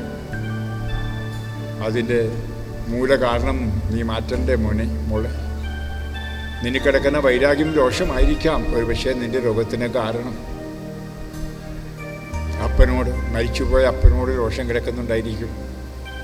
മരിച്ചുപോയ അമ്മയോട്, അമ്മായിയമ്മോട്, അമ്മായിയപ്പനോട് രോഷമുണ്ടായിരിക്കാം. നാത്തുവിനോടായിരിക്കാം, അളിയനോടായിരിക്കാം. ഒരുപക്ഷെ സ്വത്ത് അനാവശ്യമായി കൈ ഏറിയ ആളായിരിക്കും. ഒരുപക്ഷെ നിൻ്റെ കന്യകത്വത്തെ പോലും നിന്നോട് വ്യഭിചാരം ചെയ്ത ആളായിരിക്കും. നന്നേ ചെറുപ്പത്തിലെ അത് നിൻ്റെ വിശുദ്ധി നഷ്ടപ്പെടുത്തിയ വ്യക്തി. നീ ഇപ്പോഴും ക്ഷമിക്കാതിരിക്കല്ലേ മക്കളെ? ക്ഷമിക്കൂ യേശു നാമത്തിൽ എന്ന് പരിശുദ്ധാത്മാവ് നിന്നോട് പറയുക. അതിനുള്ള കൃപ ഇപ്പോൾ കർത്താവ് നിനക്ക് തന്നുകൊണ്ടിരിക്കുകയാണ്. ആത്മാവിൻ്റെ കൃപയിലൂടെ മക്കളെ ക്ഷമിക്കാൻ കഴിയും. ചിലപ്പം ഒരു ബിഷപ്പിനോടായിരിക്കാം, ഒരു വൈദികനോട്, ഒരു പുരോഹിതനോടായിരിക്കാം പണക്കം. അദ്ദേഹത്തിൻ്റെ പെരുമാറ്റമായിരിക്കാം ഇഷ്ടപ്പെടാഞ്ഞത്, പ്രസംഗമായിരിക്കാം ഇഷ്ടപ്പെടാഞ്ഞത്, നിങ്ങൾ പറഞ്ഞെടുത്ത് വന്നില്ല എന്ന പരാതിയായിരിക്കും. ക്ഷമിക്കൂ. നിൻ്റെ സഭയോട് തന്നെയുള്ള രോഷം നിൻ്റെ ഉള്ളിൽ കിടപ്പില്ലേ? ക്ഷമിക്കൂ. അതുപോലെ അയൽപക്കത്തുള്ളവരോ നിൻ്റെ കൂടെ ജോലി ചെയ്തവരോ ഏതെങ്കിലും തരത്തിൽ നിന്നെ വ്രണപ്പെടുത്തില്ല, ഇപ്പോൾ ക്ഷമിക്കൂ മക്കളെ. ആരായാലും നീ അവനെ വിധിച്ചിരിക്കുന്നു. പക്ഷെ നിൻ്റെ ഉള്ളിൽ ചിന്തിക്കുന്നുണ്ട് അവൻ നശിച്ചു പോകട്ടെ എന്ന്. തിന്മയായിട്ട് അവനെ പറ്റി നീ നനയ്ക്കുന്നുണ്ടായിരിക്കും. കഥാ പറഞ്ഞില്ലേ, പീഡിപ്പിക്കുന്നവർക്ക് വേണ്ടി പ്രാർത്ഥിക്കുക, നിന്നെ ശപിക്കുന്നവരെ അനുഗ്രഹിക്കുന്ന. നിന്നെ ശപിച്ചവർ കാണും. നീ ഗുണം വരരുത് എന്ന് പറഞ്ഞാൽ വീട്ടിലുള്ളവർ തന്നെ കാണും. അവർക്ക് ഗുണമുണ്ടാകട്ടെ, അനുഗ്രഹിക്കണമെന്നുള്ളതുകൊണ്ട് പ്രാർത്ഥിക്കൂ. യേശുവിനാഥ അഭിയുന്ന പിതാവിനോടുകൂടി ഞാൻ പ്രാർത്ഥിക്കുകയാണ്. ഇവിടെ സന്നിഹിതരായ വൈദികരോട് ചേർന്ന് പ്രാർത്ഥിക്കുന്നു. സ്വർഗം തുറക്കണമേ. നല്ല മക്കളാണിവർ. ഇവരെല്ലാം സ്നാനം സ്വീകരിച്ചവരാണ്. ആ സ്നാനത്തിൽ കിട്ടിയ പരിശുദ്ധാത്മാവിൻ്റെ കൃപ ഇവരിൽ വർദ്ധിപ്പിക്കണമെന്ന് ഞങ്ങൾ പ്രാർത്ഥിക്കുകയാണ്. നല്ലവനായ യേശുവേ, അങ്ങയുടെ തന്നെ മനോഭാവം ഈ മക്കൾക്ക് കൊടുക്കണമേ. അങ്ങേ വഴിയിലേക്ക് ഈ മക്കളെ തിരിക്കണമെന്ന് പ്രാർത്ഥിക്കുന്നു. മുഖംമൂടികളെല്ലാം മാറ്റി സത്യമായി ജീവിക്കുന്നവർ, സത്യസന്ധതയിൽ ജീവിക്കുന്നവരാകട്ടെ. ആരുടെയെങ്കിലും മുതൽ ഏതെങ്കിലും തരത്തിൽ സ്വന്തമാക്കിയിട്ടുണ്ടെങ്കിൽ തിരിച്ചു കൊടുക്കുവാൻ ഉത്തരപ്പുകടമുണ്ട്, കൊടുക്കാനിടയാകട്ടെ. ഒരു അതുകൊണ്ടായിരിക്കാം വീട്ടിലെ ശാപങ്ങൾ കിടക്കുന്നത്. കാനുമല കഥാവി അതെല്ലാം കൊടുത്തു തീർക്കുവാൻ നന്മനസ്സ് കൊടുക്കണമേ. ഒരു വിഷയെങ്കിൽ വിദേശത്ത് കൊണ്ടുപോകാമെന്ന് പറഞ്ഞ് പണം മേടിച്ചതായിരിക്കാം, അല്ലെങ്കിൽ ഏതെങ്കിലും തരത്തിൽ ഡ്യൂപ്ലിക്കേറ്റായിട്ട് അത് ഡബിൾ ഡീലിംഗ് ഉണ്ടായതായിരിക്കാം, കളിപ്പിച്ചതായിരിക്കും. കച്ചവടത്തിലായിരിക്കാം കളിപ്പിച്ചത്, സ്ഥലക്കച്ചവടം. നീ ഒരു കച്ചവടക്കാരനായിരിക്കാം. ഏതെങ്കിലും തരത്തിൽ മായം ചേർക്കുകയോ കളിപ്പിക്കുകയോ നടത്തിയോ. സത്യം, ദൈവം സത്യമാകുന്നു. സത്യത്തിനെ കൂട്ടുനിൽക്കൂ. ഈശോ, ഇപ്പോൾ ഞാൻ പ്രാർത്ഥിക്കുന്നു, ഇവർ വഴിയും സത്യവുമാകുന്ന ജീവനിലേക്ക് വരാൻ ഞാൻ ഒത്തിരി സ്നേഹിക്കുന്ന ബഹുമാനിക്കുന്ന ഫെലിക്സ് പിതാവിനോട് ചേർന്നുകൊണ്ട് പ്രാർത്ഥിക്കുന്നു. അദ്ദേഹത്തെ മനസ്സിൽ എപ്പോഴും ഞാൻ കാണുന്ന സക്കറിയാസ് ഫെലിക്സ് ജോ എന്നാണ്. ഒത്തിരി സ്നേഹത്തോടെ കാര്യം അദ്ദേഹം ഒരു മെത്രാനാണെങ്കിൽ എൻ്റെ ഒരു മകനായിട്ട് ഞാൻ കാണുന്നത്. എനിക്ക് പറയാനുള്ള പ്രായമുണ്ട്, അതൊരു മകൻ്റെ പ്രായമേ ഉള്ളൂ. ഞാൻ 80 അടുത്തിരിക്കുന്നു. അദ്ദേഹം ഒരു വിഷയം 50 കഴിഞ്ഞ് കാണും, അത്രയേ ഉള്ളൂ. നല്ലവനായ ഒത്തിരി സ്നേഹത്തോടെ അദ്ദേഹത്തിൻ്റെ ഹൃദയത്തോട് ചേർന്ന് ഞാൻ പ്രാർത്ഥിക്കുന്നു. അദ്ദേഹത്തെ സ്നേഹം ഞാൻ കാണുന്നുണ്ട്, ഹൃദയം കാണുന്നുണ്ട്. എൻ്റെ ജനങ്ങൾ വിശുദ്ധീകരിക്കപ്പെടണമെന്നാണ് മനസ്സുകൊണ്ട് പ്രാർത്ഥിക്കുന്നത്. ഈ ബഹുമാനപ്പെട്ട അച്ഛന്മാരെയും ഞാൻ കാണുന്ന കർത്താവേ, ഈ നിമിഷം അവരോട് ചേർന്ന് പ്രാർത്ഥിക്കുന്നു. യേശുവെ, ആന്തരിക സൗഖ്യം കൊടുക്കൂ, ശാരീരിക സൗഖ്യം കൊടുക്കൂ. യേശുവെ, കടന്നു വരും. യേശുവേ യേശു, യേശുവേ യേശു, യേശുവേ യേശു, യേശുവേ യേശുവേ യേശു, യേശുവേ യേശു, യേശുവേ യേശു, യേശുവേ. വഴിയും സത്യവും ജീവനുമാകും യേശുവേ, എൻ്റെ യേശുവേ.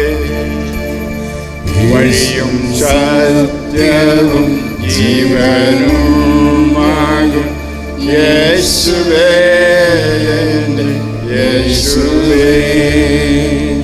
യേശുവേ എൻ്റെ, യേശുവേ എൻ്റെ, യേശുവേ എൻ്റെ യേശുവേ. വലത്തേക്ക് തിരിയാം. എന്നിട്ട് നിങ്ങളുടെ കൈകൾ രണ്ടും വലത്തിരിക്കുന്ന ആളുടെ തോളത്ത് വെച്ച് ഒരു അനുഗ്രഹത്തിനായിട്ട് പ്രാർത്ഥിക്കുക. വലത്തേക്ക് തിരിക, അടുത്തേക്കല്ല, വലത്തേക്ക് തിരിഞ്ഞ് നിങ്ങളുടെ 2 കൈകളും തോളിൽ വയ്ക്കുക. അടുത്ത ആളുടെ ഇപ്പോൾ ഞാനും പിതാവും അച്ഛന്മാരും കൂടെ പ്രാർത്ഥിക്കുകയാണ് നിങ്ങളോട് ചേർന്നുകൊണ്ട്. ഇടത്തോട്ടല്ല വലത്തോട്ട്, ഇടത്തോട്ട് തിരിയാൻ ഞാൻ പറയുമ്പോൾ തിരിഞ്ഞാൽ മതി മക്കളെ. അവിടെ ഇരുന്നുകൊണ്ട് തന്നെ 2 കൈയും ആളിനെ സ്പർശിക്കണം. നിൻ്റെ കൈകൾ വെച്ച് പ്രാർത്ഥിക്കുക. യേശു പറഞ്ഞതാണ്, കൈവച്ച് പ്രാർത്ഥിച്ചാൽ സൗഖ്യം കിട്ടുമെന്ന്. ഒരു പക്ഷേ പാപവിമോചനമായിരിക്കാം, ആന്തരിക സൗഖ്യവും ശാരീരിക സൗഖ്യവുമായിരിക്കാം. യേശുവിനാഥ ഇപ്പോൾ വലത്തുള്ള ആളിനെ തൊട്ടുകൊണ്ട് പ്രാർത്ഥിക്കുന്നത് ഞങ്ങൾ കാണുന്നു. അവരുടെ കരങ്ങളിലൂടെ ശക്തി കൊടുക്കണമേ. അവരുടെ കരമല്ല, അങ്ങനെ മുറിവിറ്റ കരങ്ങൾ ഇപ്പോൾ അവരുടെ മേൽ പതിപ്പിക്കണമേ. ആ കരങ്ങളിലെ മുറിവിലൂടെ ഒഴുകുന്ന രക്തത്താൽ കഴുകണമേ, ശുദ്ധീകരിക്കണമേ. അതും കയ്യിലെ മാത്രമല്ല കർത്താവേ, ഹൃദയത്തിൽ നിന്നൊഴുകുന്ന രക്തത്തിൻ്റെയും ജലത്തിൻ്റെയും ശക്തി ഒഴുകട്ടെ. ആന്തരിക സമാധാനമില്ലാതെ കഴിയുന്നവർക്ക്, അല്ലെങ്കിൽ സ്നേഹമില്ലാതെ കഴിയുന്നവർക്ക്, സ്നേഹരാഹിത്യത്തിലുള്ളവർ, ഒരാർത്ഥത്തിൽ മറ്റോട് ക്ഷമിക്കുന്നു. ഇന്ന് വൈകുന്നേരം തന്നെ വീട്ടിൽ ചെല്ലുമ്പോൾ ഭാര്യ ഭർത്താവിനോട് ക്ഷമ ചോദിക്കുവാൻ, തിരിച്ച് ക്ഷമ ചോദിക്കുവാൻ, മക്കൾ മാതാപിതാക്കളെ കാല് പിടിച്ച് ക്ഷമ ചോദിക്കുവാൻ, മാതാപിതാക്കൾ മക്കളോട് ക്ഷമ ചോദിക്കുവാൻ, ആരോടും വെറുപ്പുള്ളവരെ ഫോൺ വിളിച്ച് രമപ്പെടുവാൻ ഇപ്പം കൃപ കൊടുക്കൂ. ഇവരുടെ കരങ്ങളിലൂടെ കൃപ തുകണമെന്ന് പ്രാർത്ഥിക്കുന്നു. പാപങ്ങളെ ഉപേക്ഷിക്കാനുള്ള ആ സന്മനസ് കൊടുക്കുക കർത്താവേ. പ്രത്യേകിച്ച് തർക്ക ദോഷങ്ങൾ, അതിൽ നിന്ന് മോചനം കൊടുക്കൂ. ഇന്ന് 1-ാം തീയതിയാണ്. അങ്ങ് തന്ന സന്ദേശം അതാണ്. യേശുക്രിസ്തുവിൽ ആയിരിക്കുന്നവൾ ഒരു പുതിയ സൃഷ്ടിയാണ്. ഒരു പുതിയ സൃഷ്ടികർമ്മം നടക്കട്ടെ ഇപ്പോൾ. അതിനായിട്ട് പ്രാർത്ഥിക്കുന്നു. ഈ കരങ്ങൾ വെച്ച് യേശുവേ യേശുവേ യേശുവെ വിളിച്ച് പ്രാർത്ഥിക്കുക. എൻ്റെ യേശുവേ എന്ന് വിളിക്കൂ. Hallelujah hallelujah. യേശുവേ യേശുവേ ഈശോയെ യേശുവേ. Hallelujah hallelujah hallelujah. ശക്തി ഒഴുകട്ടെ, കൃപയൊഴുകട്ടെ. ഓ കൃപയൊഴുകട്ടെ. പരിശുദ്ധാത്മാവേ കടന്നു വരും. യഥാർത്ഥ മാനസാന്തരം, ജീവിത വ്യതിയാനം വരട്ടെ. അങ്ങിലേക്ക് തിരിയാൻ കൃപ കൊടുക്കുക. മൂടുപടങ്ങൾ പോകട്ടെ. യേശുവേ യേശുവേ. കാദാദിശുഗുബ കല്ലാബഹാരിയാലല. Hallelujah hallelujah. കർത്താവേ സ്തോത്രം, കർത്താവേ സ്തോത്രം. Glory glory. Hallelujah hallelujah hallelujah. യേശുവേ മഹത്വം. ജീസസ് യേശുവേ, അങ്ങനെ നാമം വിളിച്ച് പ്രാർത്ഥിക്കുന്നു. അങ്ങനെ നാമത്തിൽ, അങ്ങനെ പരിശുദ്ധ നാമത്തിൽ അങ്ങയുടെ മക്കൾ അങ്ങനെ വിശ്വസിക്കുന്നവർ സുഖം പ്രാപിക്കട്ടെ ഞങ്ങൾ പ്രാർത്ഥിക്കുന്നു. Jesus hallelujah hallelujah hallelujah. ഈ ശരീരത്തിന് ബലഹീനതയുള്ളവരെ കാണുന്നവരെ സുഖപ്പെടുത്തണമേ കർത്താവേ. തളർവാദം വന്നു പോയവരുണ്ട്, അതിനുശേഷമുള്ള ശാരീരിക വേദനയുള്ളവർ കർത്താവേ അവരെയൊക്കെ സുഖപ്പെടുത്തണമെന്ന് പ്രാർത്ഥിക്കുന്നു.